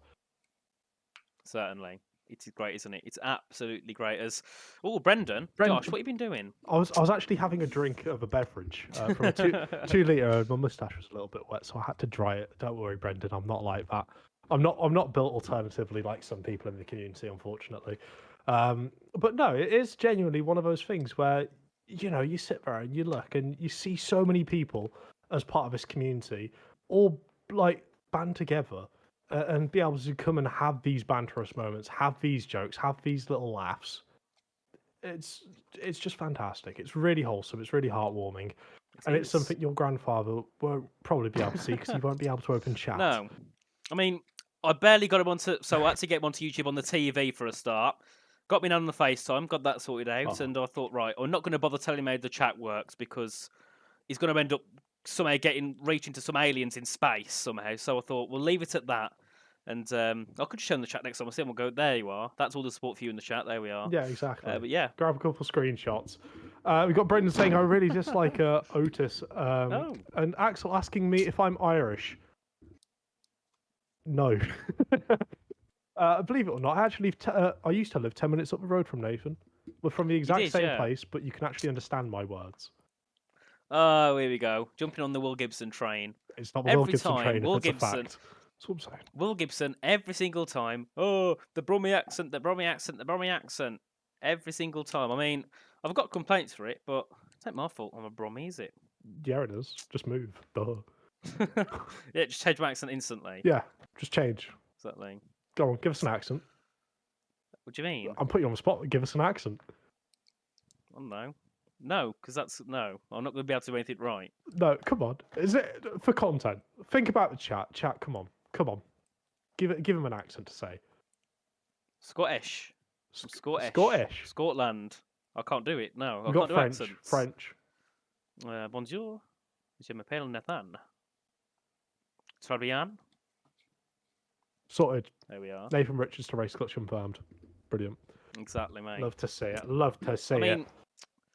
Yeah, I mean, I do remember the time that I actually saw some messages of people saying I was in race clutch 6 Oh. months ago. Oh, was that when you was secretly being a performance driver to go and fly the nest for F1 sim racing Right. and break world Iggy, records? Otis, calm down with the slander because I'll be having a word with you two later Oh anyway. dear. So stop, please. Not going to have it. Oh. And Axel, shut up as well. Jesus. We've got Brett Kosh in the chat as well. Mate, honestly, we've got the whole squad here.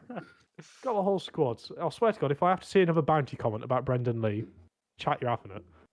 I've got admin up. Don't make me. I'm sick of the bounty conversations. They're disgusting. They need to be left alone. Right. Before we go in, I'm just sitting here watching the intermission screen. We're also just sitting here watching the normal game screen while we're waiting to load in. So we'll have a quick look at the calendar for this season. Of course, we're here today in Britain. We've got 2 rounds to go. The next round, I am rather scared for. We're at Las Vegas. Mate, it's going to be fine. What are you on about? I mean, there's no dirty air in this game, pretty much. The ERS is overpowered, the DRS is overpowered, and we've got a track which is just made of straights and looks like an upside-down pig. Mate, it's a feature. It's not a bug, it's a feature. And all the drivers are going to enjoy the feature of having a limited slipstream. They can chain up 7 cars behind, take the race lead. It's all fun and games. There's no harm. No one's going to get distracted. No one's going to turn into anyone. No one's going to straight line any corners. Everyone's just going to be really well behaved. And we won't have a mess like we did last season when we went to Las Vegas. Oh, I remember that one. Tiger Hardy got a race ban for that because he absolutely bombed it to the inside and took about 4 cars with him as well. I remember that. Come on. Let's be completely honest here. That inside line was open. I feel like it was very harsh stewarding. Just because he didn't see the curb on the right-hand side to actually turn into the corner and he sort of did his own track. Not punishable in my books. Yeah, well, I mean, Lenny Pipinta took the win there, so maybe next week we'll see Lenny Pipinta with another win in Las Vegas. Maybe we'll see him take a win here tonight, or maybe his teammate Reece Linton, who starts on the front row. But not long to go till we get into the action for the British Grand Prix. So, guys, let us know in the chat who you think will take the victory here tonight. 26 laps of racing ahead of us. There's going to be chaos, different strategies, possibly even a couple of safety cars in the mix. So let us know, guys, who you think will take the victory here tonight. Josh, I'm going to hand it to you first. Who's going to win? One name. Both our YouTube and Twitch chat. They're in for an absolute cracker. I'm telling guys, if you're not open up on both streams, the Twitch chat being a little bit quiet. If you guys aren't over on the YouTube and you want to see some of the biggest names in the business, such as Rashawn Jacobs, Iggy Smith, not that Brendan Lee bloke, Liam Angelo, hop over into the YouTube. Feel free, have a little conversation, tell us your thoughts. Because, to be quite honest with you, mate, I feel this race can go any direction it really wants. It could. It's going to be a crazy one. And I feel like the vibes are crazy as well. The chat's go mental. Oh, so mate, tonight is going to be the night. Vibe check. I mean, F1 Cut content's going to love this. Absolutely love this race because, I mean, just remember Spa, Josh, a couple of rounds ago. That was something, wasn't it? Oh, mate, honestly, let's not bring up previous rounds, right? Silverstone, it's a new leaf. It's a new day. Everyone's going to be really polite. Of course, we're in Britain. Everyone's going to give walking space. Everyone's got terrible teeth. Everyone's going to take the mick out of each other. But everyone's going to be, sufficiently apart. There'll be no contact. It's going to be dignified. It's going to be a nice, relaxing race. We can all sit back and enjoy it. It'll be like going to the horse races. As long as you're not a horse. I'm just looking at the race director. Most people go with the set of mediums, apart from 2 on a set of the softs. Josh, take it away. Yeah, well, let's find out which driver's going to be able to get the best launch off of the grid with the 5 red lights.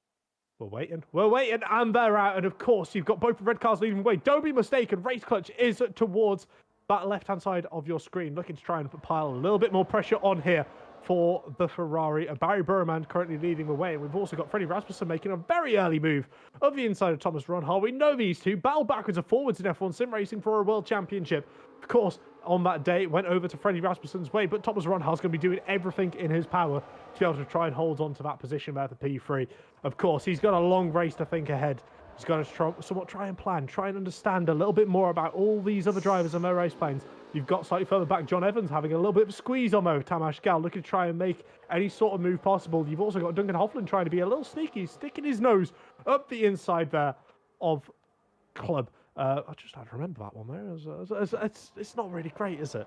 But overall, a very clean race start from a lot of these drivers. Lenny Papinta, Jack West, both on the soft compound tyres. Expect to see them try and chuck it around a little bit. But as far as everything goes, touch wood, lap one's been relatively safe and secure.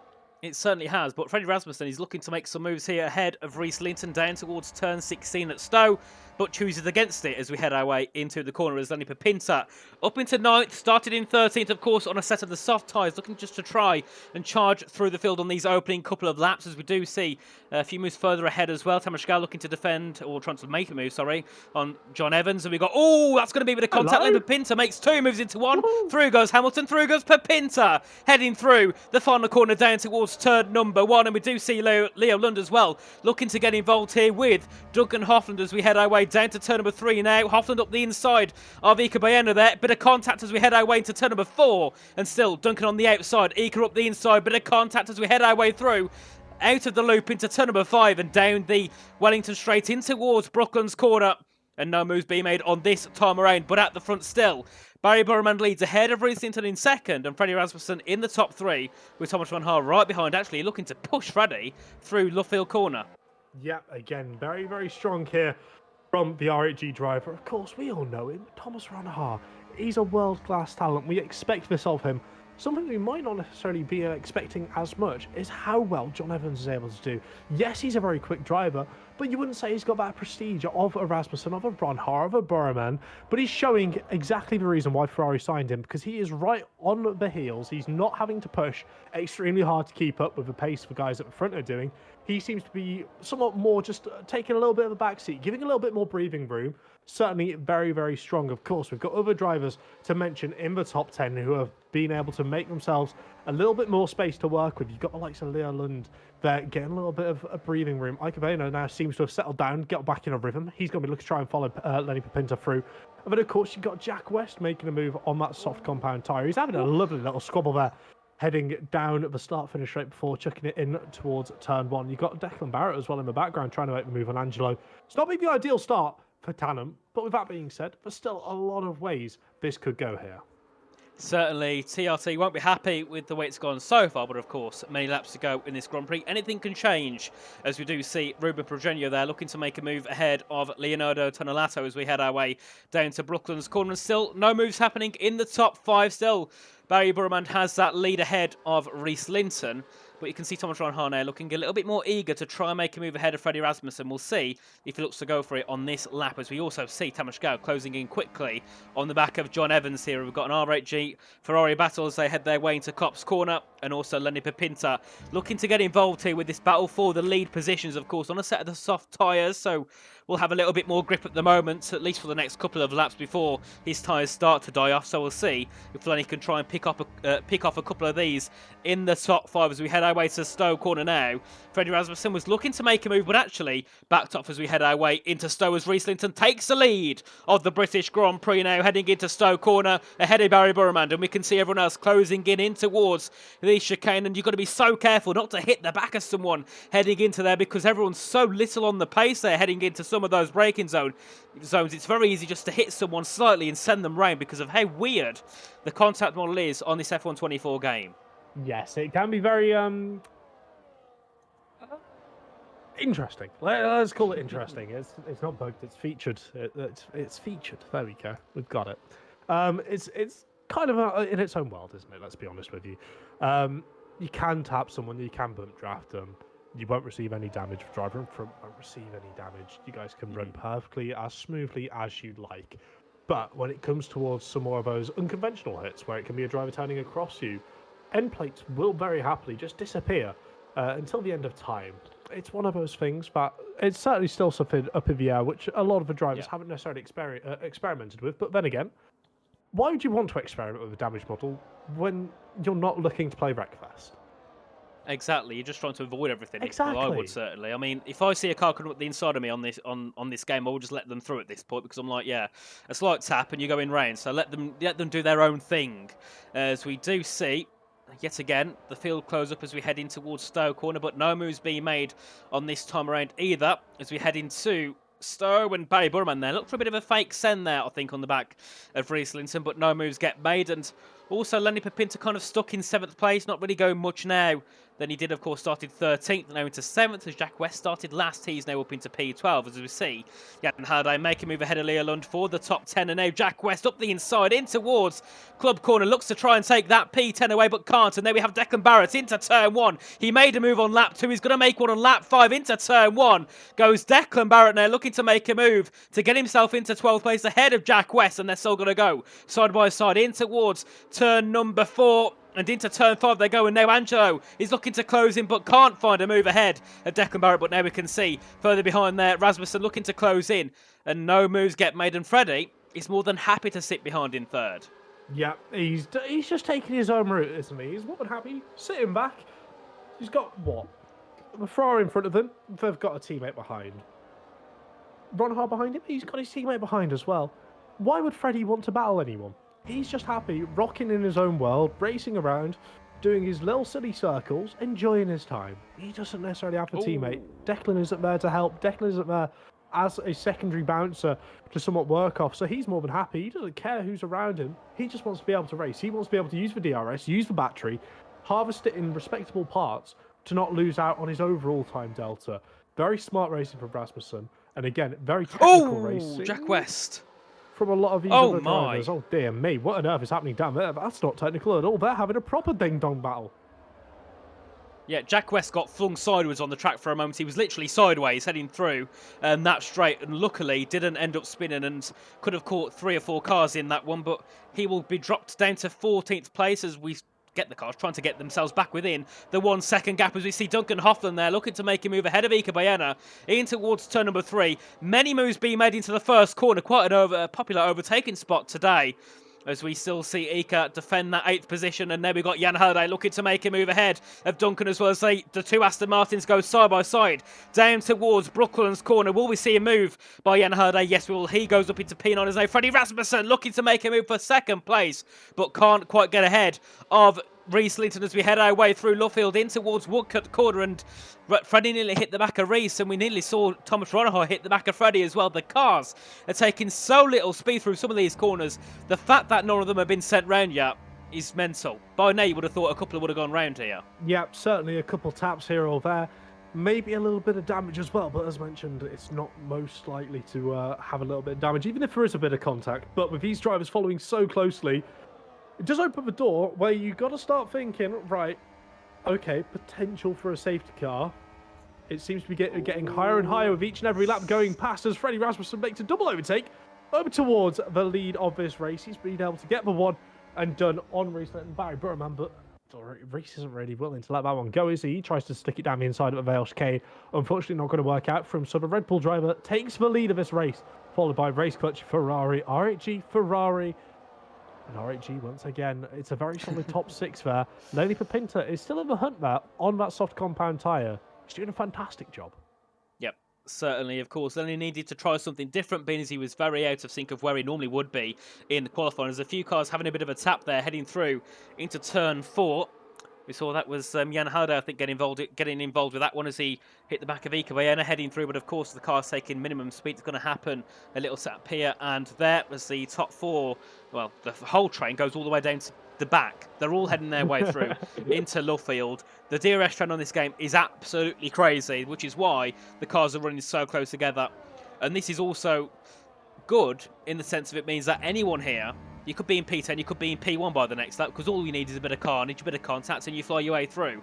That's how interesting it makes the racing when you have got cars so close together, because you've always got to watch behind, not just ahead, as we just go on board here with Barry Burman, being closed in by Thomas Ronhar. Of course, Thomas having full battery to use, will use as much as he can, but also John Evans looking to close in as well. As we do see Barry Burman looking to take the lead once again, 3 wide in towards Stowe Corner, and it will be Reese Linton and Barry Burman who fight for that first place, and Freddie Rasmussen being swamped down towards the chicane. Thomas Ronhar looked to get a wheel up the inside, but couldn't quite fight with Freddie there as they went in towards the chicane, and now Reese Linton has the lead of the Grand Prix ahead of Barry Burman. As we see further back as well, more moves happening as the two Aston Martins swap position now.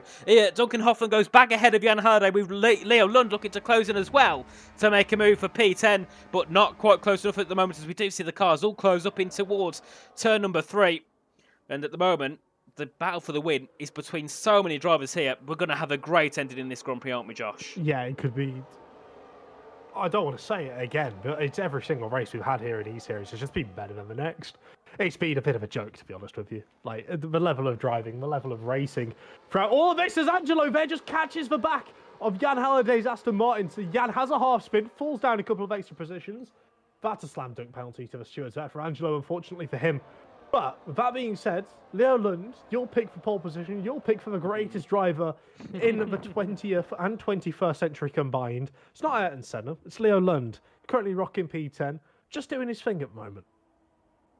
Of course, as yet again, it's just so close, isn't it? You know what? We've seen so many races on this game, but this by far has been the closest battle I've seen so far throughout all the positions. As we do see many moves happen yet again down towards Stowe Corner. We're going to get back to the front as we see Barry Burman look to take the lead. Freddie Rasmussen up the inside as we head our way into Stowe Corner. Further back, we see Reese Linton, we see Thomas Ronhar all looking to get involved, and John Evans as well, looking to make a move for fourth place ahead of Thomas Ronhar. Thomas gets a little bit caught off guard and loses that position now to John Evans. Further back, we can see Tamas Gal looking to fight ahead of Pepinter, as we also see Duncan Hoffman fighting with Ika Bayena as well for P8. And the funny thing is they're heading through turn 1 and they're impeding on the leaders. They're only one corner ahead of them. As we head into turn number 3, we can see Duncan Hoffman looking to make a send on the R8G. Tamas Gal and a big slide and a big lock up from Ika Bayena, who nearly gets hit by 3 cars heading through to turn 4 and 5. And now we can see a front wing fly off as we head our way down to Brooklands Corner. And this is the type of thing I spoke about. Everyone gets caught up and you don't know where to go, as we did see Tamas Gal and Duncan Hoffman there have a bit of contact. I can confirm that is part of Jan Halliday's front wing. It's his front right end plate has gone flying. So Aston Martin down in P14 is going to be struggling just for a little bit for the remainder of this stint. Presumably he's going to want to pit because of the amount of time he will have from that little bit of damage. You see him there running wide through cops. Unfortunately for him, it's going to be one of those things he will just have to serve a penalty for. I'm sure penalties are going to be dished out by our beautiful stewarding team here at PSGL. Let's be quite frank, there's been quite a few of them over recent days. Of course, different incidents here there, some drivers getting banned from the rest of the season. It's unfortunate, but that being said, this game model doesn't necessarily help it along its way. But thankfully, no swaps for the lead as of yet. Heading into Stoke, of course, as everyone's been behaved a little bit more, a little more reserved on that night, to say they nothing. are. Yeah, they've calmed down a little bit at the moment as we head our way back into turn number 1, but the top 4 still the same as it has been for the whole race pretty much, and we're on lap 10 of 26, already flying through this Grand Prix. We do see moves happening behind us. Declan Barrett gets back ahead of Jack West, and Jan Halliday looking to get ahead of Jack West as well to make a move for P15 as we head our way into turn 4. Jack goes deep to try and cover that position off. Jan goes a little bit wide, but tries to get back on the power earlier than Jack and still can't find that move, so he will stay in P16 for the moment. A big shame for Jan Halliday, as we do see Leonardo looking to make a move ahead of Halliday as well into turn number 7 at Brooklands Corner.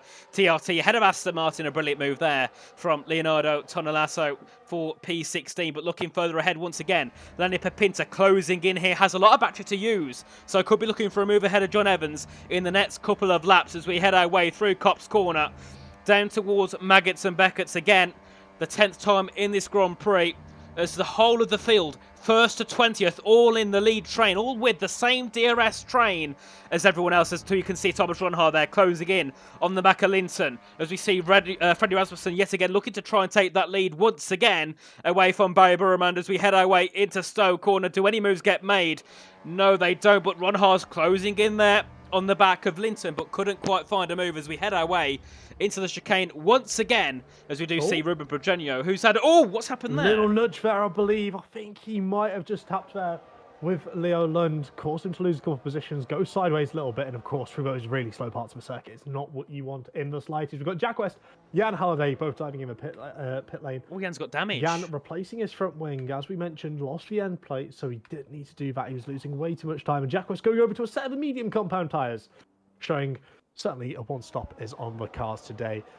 Do just want to point out as well, I don't want to draw too much attention to the negative comments, but we've got OJVR saying this is boring. With a username like that, I don't think you've got any right to say anything's boring, my friend. Driving probably isn't the forte, but if you find this boring, God help you this weekend of a real-life Grand Prix. You'll be in for a whole snooze fest, mate. You might as well go and have a nap, because not only do we have the best racing, probably in sim racing here at PSGL, we've got the most consistent, we've got the biggest names here each and every week, every Wednesday, Monday, Thursday, Friday, all here, all showing up to put it on the line, to put their commitments, to put their practice to the test, to be able to try and come ahead as the race winner. It is absolutely fantastic to see. So let's keep an eye here, especially on Reece Linton. Makes a move towards the inside of Freddie Rasmussen, makes the move towards the inside of Barry Burman. Didn't seem like they wanted to defend that position much at all. They were more than happy to let Reece go and take that lead.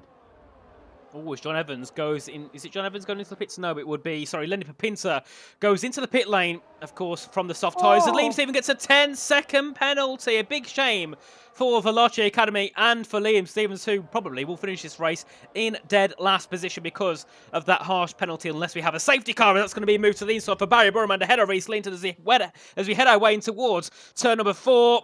Barry's going to try and hang it around the outside to, of course, get that DRS advantage down towards Brooklyn's corner. Look, he's all over the back of Reece Linton there to try and take the lead of the Grand Prix. Rasmussen's going to try and close in as well. Can he try and make a move? As we look further back, we have a... Oh, my goodness! Tamas Gal stands into the back of John Evans, heading in towards Brooklyn's corner and gets damage from it. That was a big tap on the back of the Ferrari of John Evans, and now that allows many people to try and make a move, as we do see Ikabayana now looking to get into P7.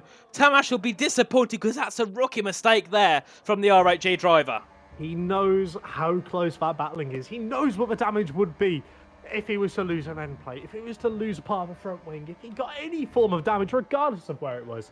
He knows the ultimate price, and it'll be, going from a 2.5 second stop, maybe even a 3 second stop if the pit crews had a wild night out, over to making that 7 second stop. It is absolutely huge. It'll find him moving down so many positions when it comes towards that pit stop phase. And then, of course, he's going to lose downforce at the moment, as you see there with Ikebana and Nelson Alvarez both making way past him, but he chooses to stay out. He's more than willing to commit towards this strategy. Leo Lund making a move up the inside there as well. He very much is a sitting duck at the moment. Declan Barrett flying past, Angelo D'Ortenzio flying past. With all of that being said, we've still got a very tight battle up towards this lead here. And because it was just another car in this pack with the DRS, with the battery, everyone's just closed up as if he never went missing, as we see a huge dive to the inside there from Duncan Hoffland on John Evans, looking to try and bully his way past here for P5. He's got that inside line. Now he's trying to squeeze John over towards that horrible bump on the right-hand side to make John lose a little bit more time.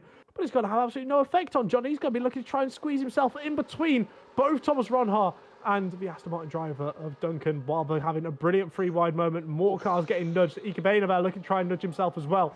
This has turned more into bumper cars when it has racing at the moment, Nathan. And to be quite honest with you, I'm not going to argue against it. This is brilliant. It is. It's absolutely amazing to see all these cars fighting for the top positions. We've got, I think, 6 teams there in the top 8 alone at the moment, which is absolutely brilliant for the championship, as we see all the cars filter their way through into Maggots and Beckett's once again. Lap 13 of 26. We're already halfway through this Grand Prix as we head our way to Stowe again. It won't be that long, I think, before we see pit stops happening. So this is where the cars will be looking to try and take the lead if they want to pit on these next couple of laps, as we see all the cars close up now as they head down to the chicane. As we do see, that will be John Evans heading into the pits along with Tamas Gall as well. They're going to make their first pit stops, and the first of the medium tyres will be going to a set of... Ooh, could be the soft or could be the hards there. It'll be confusing what they choose to do as we head our way back into turn number 1. And we'll see, still Barry Burman has that lead of the Grand Prix. We'll see what tyres John Evans goes on to as he heads his way into the pit lane. And it will be soft tyres here for John Evans. So it will be medium soft here in this Grand Prix for strategy. Hence why we also saw Lenny Pinter and Jack West go for the alternate soft medium strategy as we head our way back down to Brooklands corner. Thomas Ronhaar certainly won't be happy of losing that position there to Duncan Hoffland. No, he's not going to be a happy bunny at all. But we know, for a driver so young, he's very mature. He understands, okay, it's not the end of the world. Just going to keep my head down. I'm going to keep focused, save as much battery as possible. So when it does come towards that in-lap and out-lap, he's got enough to deploy to be able to retain himself a great position and to protect himself from a potential undercut that the likes of John and Tamas might be able to get. Less so Tamas because he's ended up having to change his front wing. But with that being said, again, undercut, this year's game, it's absolutely powerful. It is the holy grail around the majority of the circuits. And Silverstone, it's no different. It certainly is. And we'll see what strategy works, because sometimes the overcut can work brilliantly, but also it can really work poorly. So we'll see what the best strategy here is tonight in terms of when you have to make your pit stop for a new set of tyres, as we do see Rhys Linton take the lead away from Barry Burman, as we see many cars heading to the pits. One of the race coaches, Ferraris and Red Bulls, as Freddie looks to make an overtake into the pits ahead of Barry Burman. Can he make it work? No, he drops back behind. That was a close one indeed, as Duncan Hoffland takes the lead of the Grand Prix now ahead of Thomas Ronhaar and Nelson Alves in the top three, and Leo Lund, the man, the myth, the legend, in P4 at the moment, behind the back of Nelson. As we do see as well, Ika Bayana and Angelo D'Ortenzio making their pit stops, and hopefully no one got caught up in the pit boxes and lost any time. Nope, all still within the same order, all still rolling out in the same fashion they came in, which is brilliant to see. With that being said, Thomas Ronhaar's looking to try and get a new sight. He doesn't want any car in front of him. He wants a lovely little bit of clean air. As for wise Oscar Piastri once said, clean air is king, and it is very much the case in this game. Yes, Slipstream's great. Yes, DRS is great. But at the same time, if you're looking to try and push, use your battery. You want that bit of clean air to be able to really push on. Make sure your engine temps are going to stay fine, because that can cost you a little bit of time as well, following so closely in a train. But then again, we are in Great Britain. It might be 4 degrees Celsius in the air temp. We never know, do we, really? It certainly could be, as we do see Freddie Rasmussen make a move ahead of Barry Burman. And of course, in the pits, Rhys Linton made a great jump, and now he's right on the back of John Evans. And Freddie and Barry still looking to try and get back into that 1 second gap. The moment they're 1.2 behind, as we do see Rhys Linton looking to make a move into Copse Corner ahead of John Evans. They go side by side through Copse Corner, and John Evans nearly into the wall as they made a lot of contact heading through into that section of the circuit. And John going slightly wide, but luckily didn't go off the circuit, as we do see many moves happening through in towards the final corners. Note, won't it be because people are making their pit stops to Duncan Hoffland, Nelson Alves, Declan Barrett and Leonardo Tonoletto go into the pits, and it will be Thomas Ronhaar who takes lead of the Grand Prix, staying out rather late on his set of the medium tyres. But further back we do see John Evans and Rhys Linton yet again having their little battle for, well, not the net lead, because at the moment it's Lenny Pinter in the net lead of the Grand Prix, with Liam Stevens in net second, but of course has that 10-second time penalty. Yeah, it will just be one of those things. And now they've got that decision to make, haven't they? Do you want to use one of your drivers? Try and back up the field a little bit. We've seen it before. We've seen it in F1 Sim Racing. We've seen it in E-Series. We've even seen it on PSGL, PCF1, right? It is a strategy. It is a technique which can work. If at this point you are a Lenny Pinter and you understand, okay, I'm in the net lead of a race. I've got cars behind me on quicker tyres. My teammate is in what is provisionally one of the best spots on the grid to be in. Why wouldn't I try and back up the likes of a John Evans, Freddie, or Barry? Why not? If it's going to, be a little bit of a pain in the arse for them, so be it. I want the most amount of points possible for my team. It could be a relatively good idea. It would make him very much unliked in the chat afterwards. But at the same time, sometimes needs must. If you're looking out for your team championships, which let's be completely honest here, Raceclip still have a very good shot to be able to try and secure this team championship with this and then 2 other rounds remaining. It might be worth a shot, as we do see Thomas Ronhaar diving it into the pits this lap. And only Leo Lund choosing to stay out, which means the greatest sim racer of all time is currently leading the race.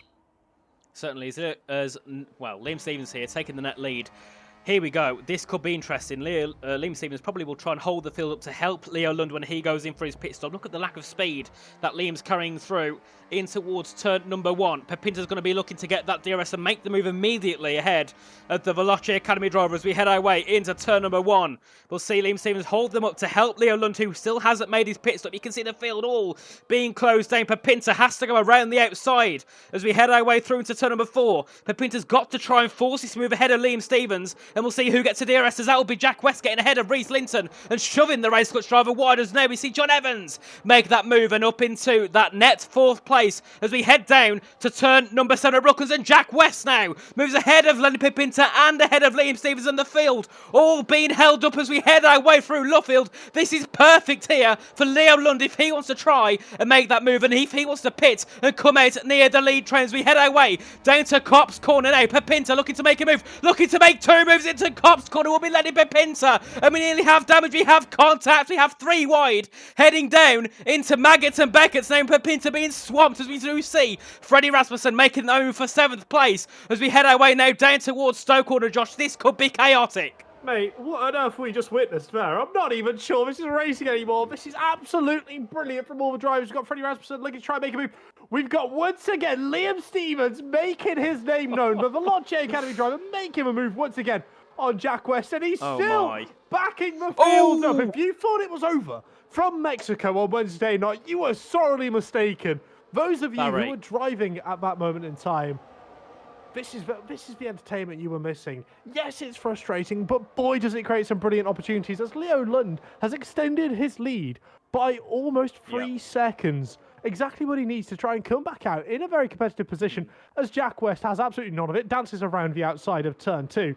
But that being said, it just gives Liam another opportunity here to use the DRS, burn the rest of his battery for another 3 wide moment. John Evans looking to try and reclaim the lead of this race. Freddie Rasmussen as well looking to try and hold on to P2 and try and close up to the rest of the pack. But with all this battling going on, there's only one real winner, and it's Leo Lund.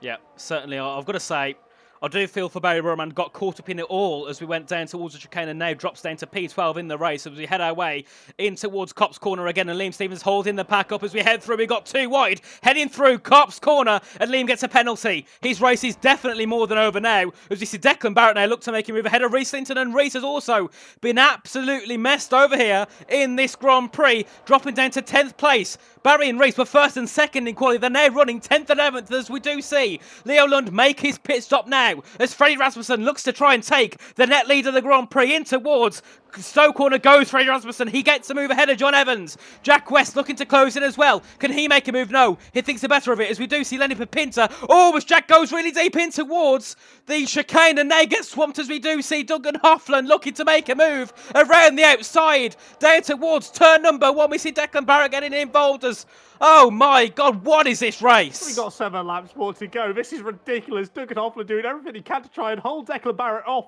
for this P6 battle. Declan's having none of it. He's full sending that Red Bull car. As we see Thomas Ronhar with an outrageous send off the inside. Surely a bit of contact, but he was not afraid to be the last of the late breakers heading through the village section. He's going to be looking to try and apply a little bit more pressure to the cars in front, knowing he deserves to be higher up. But of course, the car in front of him, Barry Burman, the exact same scenario, just with older tyres. None of those drivers from P8, 9, 10 deserve to be there. They're there because they ended up getting blocked off and get, held up a little by Liam Stevens. And in the end, all that holding up has only let Leo Lund come out in P19, although he is on the freshest tyres out there at the minute. Easy as Duncan Hoffland there makes a move ahead of Jack West, heading through in towards Maggots and Beckett's as we have a yellow flag. That'll be Liam Stevens. He's had an incident somewhere. I think he's just run a little bit wide and that's brought the yellow flag out because he hasn't lost much speed, as we do see Declan Barrett now looking to make a move ahead of Jack West. Jack on the mediums definitely looking to lose positions, as we do see Ronhar ahead of Burmand heading in towards Stoke Corner once again, lap 19 of 26, and at the moment it's Freddie Rasmussen that leads ahead of John Evans and Ika Bayana in 3rd place for Williams, a result they need. They would love a podium, they would love a win here tonight, as Leo Lund already up to P16, making a move ahead of Leonardo Tonelato as we head down towards turn 1 we go. Leo into 16th, now he'll be on a charge on those brand new soft tyres as we head our way through to turn 3 with the leaders now, and Freddie looking to try and extend that lead. The gap's 7 tenths now to John Evans, as we see further back as well. well. That'll be Reece Linton looking to close in and make a move ahead of Jack West for P7. And further back, Ruben Progenio looking to get into the top 10 ahead of Barry Burman. Keep an eye on this Duncan Hoffland, Lenny Papinta battle. Of course, Lenny on the older medium compound tyres doing everything in his power to try and hold Duncan up. And of course, that gives an opportunity for Declan, who's only sitting right behind Duncan, to try and make that move up into P5. That being said, Lenny is not looking to give that P4 up. Guys, they are racing out there. They're not just swapping positions at this point. They know it's coming towards the end of the race. It's coming towards that crunch time. There's no more stops to be made. Everyone is going for it. They're defending everything they have. And Lenny's doing a fantastic job about holding on to P4 at the minute. And you've got to think, the way things have come out, surely Ike Benea, he's going to be more than happy with a P3, especially given the recent run of form Williams has been on. Definitely, a P3 would be great. It would be by far their best result this season as Reece Linton onto the grass in towards Stoke Corner, looking to make a move ahead of Jack West. Jack on the outside. Reece gets that P8 position now as you do see Thomas Ronhart looking to go to the outside in towards the chicane, and nearly off the circuit there for Thomas Ronhart, and that brings Barry Burman to make a move into the final corner, into turn number 1. He can't find the move there. He tucks back in behind her now. Pedronio in the Williams looking to get into the top 10 but can't do anything either now as we head our way to turn 3. Papinta being, well, looks like he's going to be swamped by Declan Barrett soon enough because the tyre advantage is all in to Declan Barrett's hands as we head into turn number 4 and then to turn number 5 we go. And Barrett here looking to try and take a podium. What happened there, Josh? Had a slide coming out of it. He's lost more positions. He's lost a position there to Ruben Pedrana. And now he's looking vulnerable to Simeon Lekomsky as well in the McLaren car, who's looking to try and pull towards the inside. Ron Horry certainly pushing that R8G car, maybe a little bit too hard, so desperate to try and make some moves up. He's got to understand, he's just got to sit back a little bit. He's got to find the opportunity. He can't force for moves like he did last season around Austria. He doesn't have that tyre advantage where he's able to full send and chuck his car at the inside, expect it to stick while the other car struggles. He's just going to have to try and find a better way to try and make a couple of these overtakes. Very unfortunate, but we know what he's capable of. With the last 5 laps of this race, don't be surprised to see his name jump up a little bit further on the pecking order because, once again, he's all over the back of Ruben Pedrana. He is indeed. And to the 350 of you watching, let us know, guys. 5 laps to go. Who do you think will take the victory in this Grand Prix? Because it could turn at any moment. Freddie's in the lead now, but you never know. 2 laps time, he might be down to 5th, 6th, 7th. You don't know what can happen in a race like this as we see him move in towards turn number 17. That's going to be Ronhart looking to make a move ahead of Jack West. Jack pushes Thomas off the circuit as we head to turn 1. Lekomsky through goes Shimon Lekomsky into turn 1. Now, we would have been happy with that one, exactly like Lewis Hamilton did back in 2022 as Thomas Ronhart also pushes Jack West off the circuit. This one is personal between West and Ronhart as we head into turn number 3 and into turn number 4, and Jack West makes a send, locks up. That'll be Leo Lund looking to make a move around the outside, and Leo Lund gets spun round. I think he locked the rears heading into it, and Leo Lund's race is also over. It's been a big shame for Veloci Academy here tonight in E-Series as we do see Ruben Progenio now making a move ahead of Barry Burman, and further back Angelo D'Ortenzio looking to get ahead of Jack West and move up into 13th place as we head our way around Luffield in towards Copse again. And Freddie has looked very comfortable in the lead, hasn't he? Oh, he's just been chilling, hasn't he? Let's be honest. He's not felt direct pressure from John. I'm sure John's saving a little bit of battery. But at the same time, you could probably say the same about Freddie. Those top 3, they're more than happy just running in tandem, not feeling too much pressure from behind, not feeling pressure from the likes of a Declan Barrett, a Duncan Hoffland, because they've got Lenny for that little bit of a barrier on the medium compound. So they're more than happy. Sit back, recharge the battery, wait until lap 25, 26 before they go absolutely gung-ho and try and do anything possible. Oh, Linton! My word, this stuff is absolutely incredible. The amount of good racing we've had, the amount of tight, close combat. Mate, it's honestly starting to feel like a boxing match. It is. Reece Linton there hit the gravel heading into Stowe and span the car halfway, headed into Stowe Corner. A big shame is he's still within the 1 second gap, but certainly nowhere near where he would like to be. As we head our way down towards turn number 3 once again, just on board here with Duncan Hoffland, and I've got to say, one man who's doing a superb job is Lenny Papinta.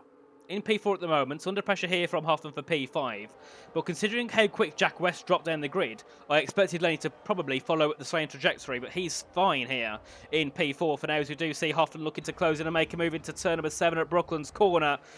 Papinta goes deep. Hoffland goes to the outside line as we head our way through. And this could be a battle down to Copse Corner. Both equal on traction on the exit of Luffield through Woodcut now. In towards Copse, and I think Duncan Hoffland has made that move. And he will be now into P4. And Duncan Hoffland is 1 position away from a P3 here in this race. Could be looking for a podium here for Aston Martin, and they certainly would like it. He started 9th and now looking to battle for the top 3, but also another man to watch here is Declan Barrett. Absolutely. He seems to be on a bit of a tear himself, doesn't he? And then, of course, behind Declan, you've also got Reece Linton, who's not been a slouch by any means necessary. But this time, DRS seemingly to be broken as Declan takes the approach around the outside there of Stowe. Brilliant move there from Declan to get that job done on Lenny on, of course, that medium compound tyre. But then it gives Race Clutch a little bit of an opportunity here to be able to back off a little bit, give Reece a little bit more of that DRS to continue this battle going later on into the race. With that being said, 24 out of 26. Let's be quite frank, the racing's not been the cleanest, but it's been thoroughly entertaining, and that's something we cannot take away from this. And when you've got drivers like Duncan Hoffland, Declan Barrett in the hunt for a podium, knowing their tyres are going to be in a better condition, you know they're going to try and take some extra risks. Yeah, they certainly are. As we head our way onto lap 24 of 26, the top 3, Freddie Rasmussen, John Evans and Ika Bayena, all looking to try and take a podium, but there's many cars also looking to close in as well and get themselves into a position to try and fight for the top 3 here in this Grand Prix. Of course, Red Bull are second in the standings, about 20 points back from Ferrari at the moment. A P1 and P5 would certainly help them, being as Barry's down in P9 at the moment. Definitely not a race he would like to remember here in this E-Series Championship as we head our way down towards Maggots and Beggots. And one driver who's capitalised the most is Ika Bayena. I think started in P5 in the race. He's now in P3 and looking to try and make a move for second ahead of John Evans, who's definitely looking to struggle here at the moment as we head our way down towards Stowe Corner. And we'll see, does Ika look to make a move? No, he's more than happy just to sit back for now, unless he makes a last-minute move. He does, he goes to the inside, and Ika Bayena goes to the inside of John Evans. Can he make that move as we head down to the chicane? On the outside goes the Williams, the inside is a Ferrari, and no, John covers it over just for now, so he keeps that P2. But Freddie at this rate isn't going to be under that much pressure here from John, because Freddie just looks like he's got a lot more pace than the Ferrari behind. It's all going to come down to when we deploy the battery. That's going to be the key thing. Of course, battery deployment, it's no joke in this game, let's be quite frank. If you're not familiar with it, it's like you've just got a second engine in the car, to be quite honest with you. It can be absolutely ridiculous. And with all this going on, you've got to think, he might have to be a little bit more careful if he's going to try for late moves like that. Yeah. Purely because Duncan Hoffland, Declan Barrett are now right up his gearbox. And I don't mean that in a sexual sense, but they are right on the edge of being able to get that overtake sorted and getting themselves a P3. And the last thing Ika wants to do is push the car a little bit too hard and end up forcing himself to be, you know, losing out a potential podium, a potential top 5 down to spinning or getting in a bit of contact. He's just got to think, right, okay, let's keep this as a little regroup for the entire session. This would be by far Williams' biggest points. Yeah, definitely. It would be a great one for them, of course, to get a P3 and a P8. And you said it before, Josh. This is their home race. Maybe they can do it. At the moment, they're looking like they will as we head our way down to Stowe Corner once again. And this time, Ika's right on the rear of John Evans. But again, chooses not to make that move as we head our way down to Stowe, unless he makes yet again a last-minute lunge and doesn't do so. No, he chooses just to stay back for now as we head our way onto the final lap of the Grand Prix. Freddie Rasmussen has the lead of the race, and Duncan Hoffland looking to close in and get himself on the podium. Absolutely, and it's only going to be a matter of time before this opportunity arises for Duncan. He's been working out, he's been grafting for many laps at this point now, but you've got to think it's going to be a matter of corners before we see John Evans try and make that move on Freddie Rasmussen, and then he can be getting himself involved, and then of course the concertina effect all the way down to Duncan, to Declan, to Lenny, to Reece. You can imagine a whole squabble of cars, and all it'll take is one little spark to make that move, and we might already be starting to see it here with Ruben Drainer moving up there into P7, getting past one of the Race Clutch cars. Now Lenny might have a little bit of work cut out if he's going to look to try and help his teammate, or is he going to try and keep his head down and focus on what's happening up in the front, because we've got John Evans having a little bit of a scrap here. Oh my word, 2x2, Noah's Ark there, heading through the field, and now, I don't want to say it, but these are critical corners, Nathan. Oh my.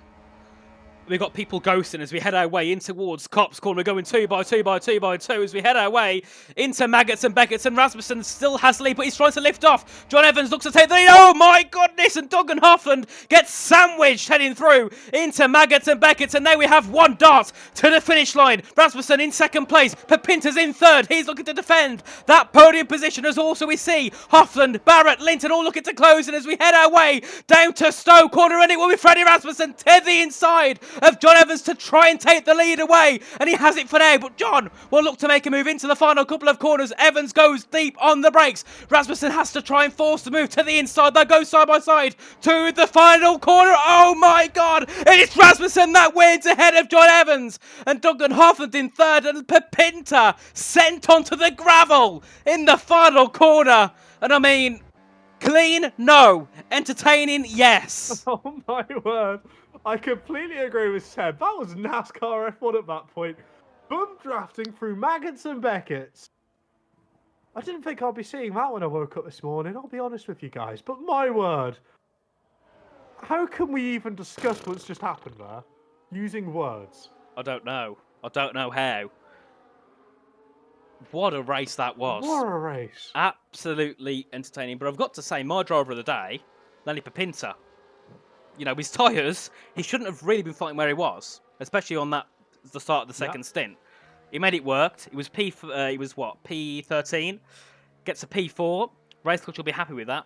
But I've got to say, many people made some mess ups on that race. You had the likes of Barry Burman, Thomas Ronhart, Reese Linton, who were all looking to battle for the lead at one point. They were nowhere near the top three.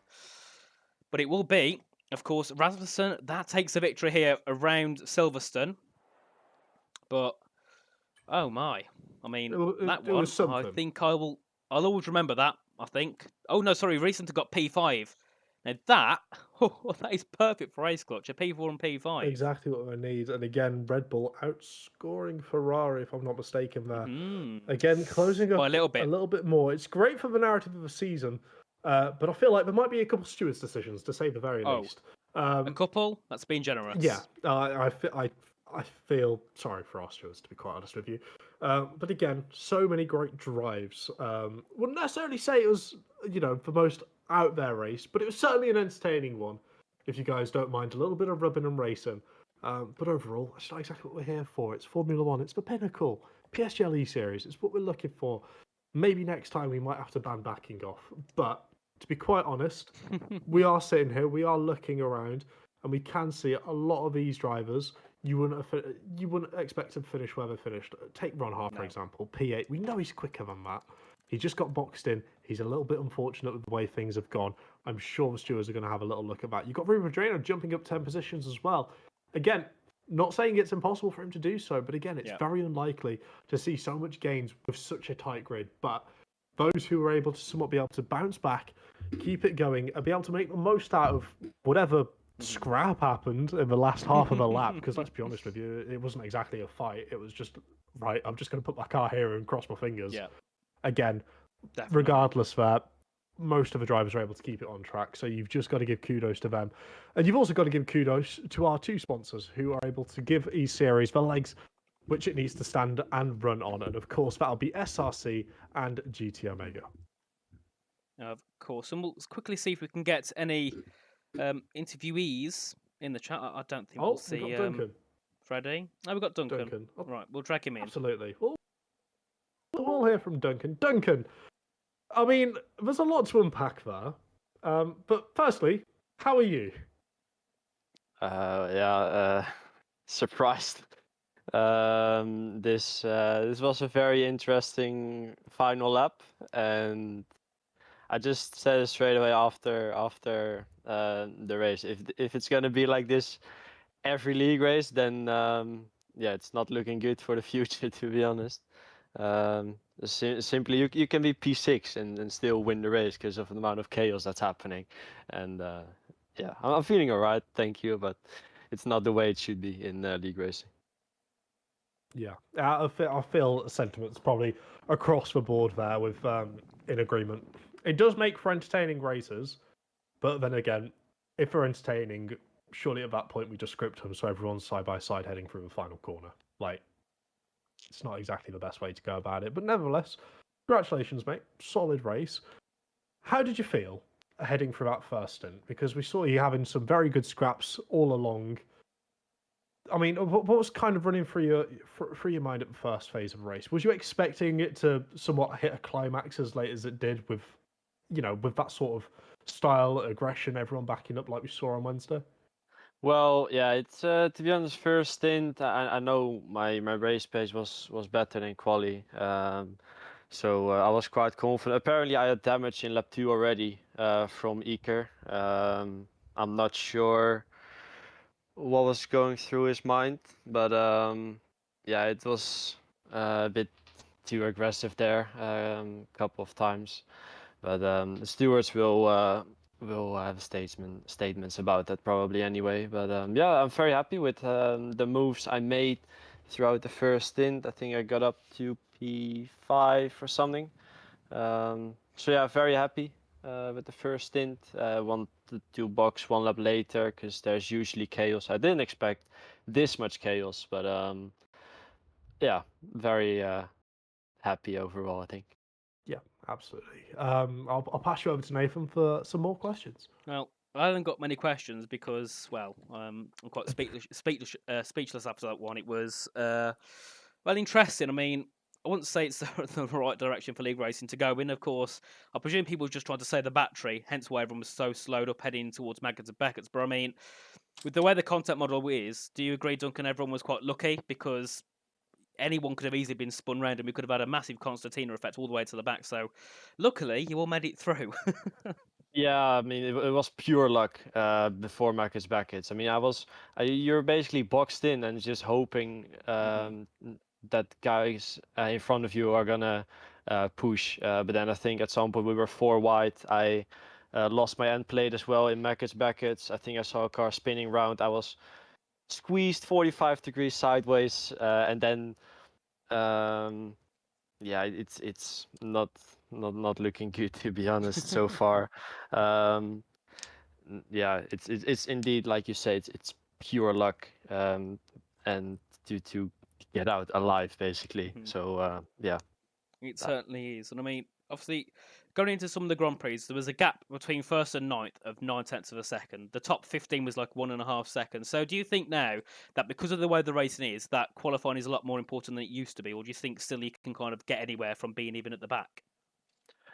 I think quali becomes almost pointless at this point, simply because it's so close, and that means there's always some guys trying to go for moves on each other, which creates opportunities, of course. And then yeah, at the final lap, like I said earlier, I think I saw Reese Linton side by side with me, who I think was P5 or P6 starting the final lap. So I was like, where do you come from? But yeah, obviously everyone is just slowing down, and you're 3 wide in 3 rows basically. So yeah, qualifying doesn't really matter, which I'm happy about, to be honest. But yeah, it's not how F1 league racing should be, in my opinion. Yeah, certainly not. I mean, it's a lot different when you look back at F1 23. But of course, congratulations, Duncan, on that P3. Great to have you in here with us, and maybe we'll see you once again towards the end of the season. So have a good evening, mate. I hope so. Thanks a lot, guys. Ciao, ciao. Brilliant. Bye. Brilliant stuff. Right, so we head back over to the intermission screeners. That will be it here for tonight. No more interviewees, and well, wouldn't say I'm surprised that we didn't see Understandably. Freddie Rasmussen. I mean, Yeah. I don't think he'd join anyway, but yeah, interesting. Stewards busy, aren't they, Josh? Very busy. Looking through dissecting the E-Series chat, all the drivers in there sitting talking about it. None of them are exactly happy with the way that went, as you could imagine. It's unfortunate because it was a great race, great battling up until that point. Again, some questionable stuff beforehand, but still, when you end up having, and it has been screen capped here, Yeah. Nelson Alves was sitting in P13, 14, yeah. and you could literally see Freddie Rasmussen's car is less than, I want to say, about 5 meters away from him through the final corners. And it's a dream scenario for entertainment, but it's not showing us who the greatest racer is out of these guys. It does put a lot down to RNG, exactly what Duncan was saying. And it's one of those things where it's nice to have a little bit of carnage. It's nice to have a safety car here and there, but only here and there. You don't want it to be a constant mess, because at that point it does get a little bit difficult to cipher through it. As Brendan's asking for an interview for your grandfather, Nathan. I mean, do we feel like that's possible? It'd take him about 10 minutes to answer the phone, and I don't know if he's even watching now. Of course he is. Should we give him a Why wouldn't he call? watch it? Go on. We can give him a call. We'll give him a call. Let me get him on. Okay, right. We'll see how he's doing. There you go. This is just for you, by the way, Brandon. Don't leak his phone number as well with your camera. I'm just giving you a heads up. Let's see the answers. It's like on the, do you want to do like the radio shows with the 5 rings? Hello. Did you watch the race? No, but I watch it after. Oh, So well, she's got to say no. you're currently live on PSGL with your voice, so let us know after what you think, and I'll put it on Twitter. All right then. All right, Say that again. I missed a bit of that. so you're live on PSGL now. They can hear you, and I was going to ask what you thought of the race, but what I'll do is after it finishes, I'll let you know. I'll let everyone know on Twitter what you think of it. Well, I've already heard it. I isn't here. Don't matter. It don't matter. Bless him. All right, see you Bless his later. soul. Bye. Bro, all the effort to get YouTube on his television, and probably just saw qualifying and thought, oh, it's going to be boring, and just turned it off. So he's going to watch it after. I'll get it on Twitter what he Oh. said. I'll get the interview thing. Oh, it's brilliant. Oh, brilliant stuff. I don't think he had a clue what was going on, really. I don't think he had a clue what was going on at all. But there you are, guys. That's an exclusive to NPSGL series. You don't get this anywhere else. No. Interview nowhere else. with the viewers. Exactly. Interview with the Oh. prime candidates of F1 sim racing. Wait, But next it's been a- season, he'll be in. It's been a good evening, hasn't it, Josh? You know, we've It had a has bit of been. carnage. We've had a good laugh. The chat has been electric Again, all the thank way you, guys. through. So a big thank you to everyone. We've had over 350 views, which I think is one of our highest this season. It might be one of the highest we've had for about 2 or 3 seasons. Obviously, ignoring the one where Jan Otme turned up, where we had 800 viewers. But Yeah, but apart from that, that's it's Jan been brilliant, effect. hasn't it? You know, great to have Yeah. everyone here watching, and we've got a brilliant championship battle going through into the final few ends, of course, at Las Vegas and then in Bahrain for the finale. So, guys, make sure to keep yourself tuned for that and get yourself subscribed here on the PSGL YouTube channel and Twitch, so you can keep up with all the action from the PCF1, the main PCTs and the main PSTs, and of course here at E Series. So that's all from us for now. So, guys, have a good evening, have a good week, and we'll see you next time for Round 9 at Las Vegas. So for now, have a good one. Goodbye.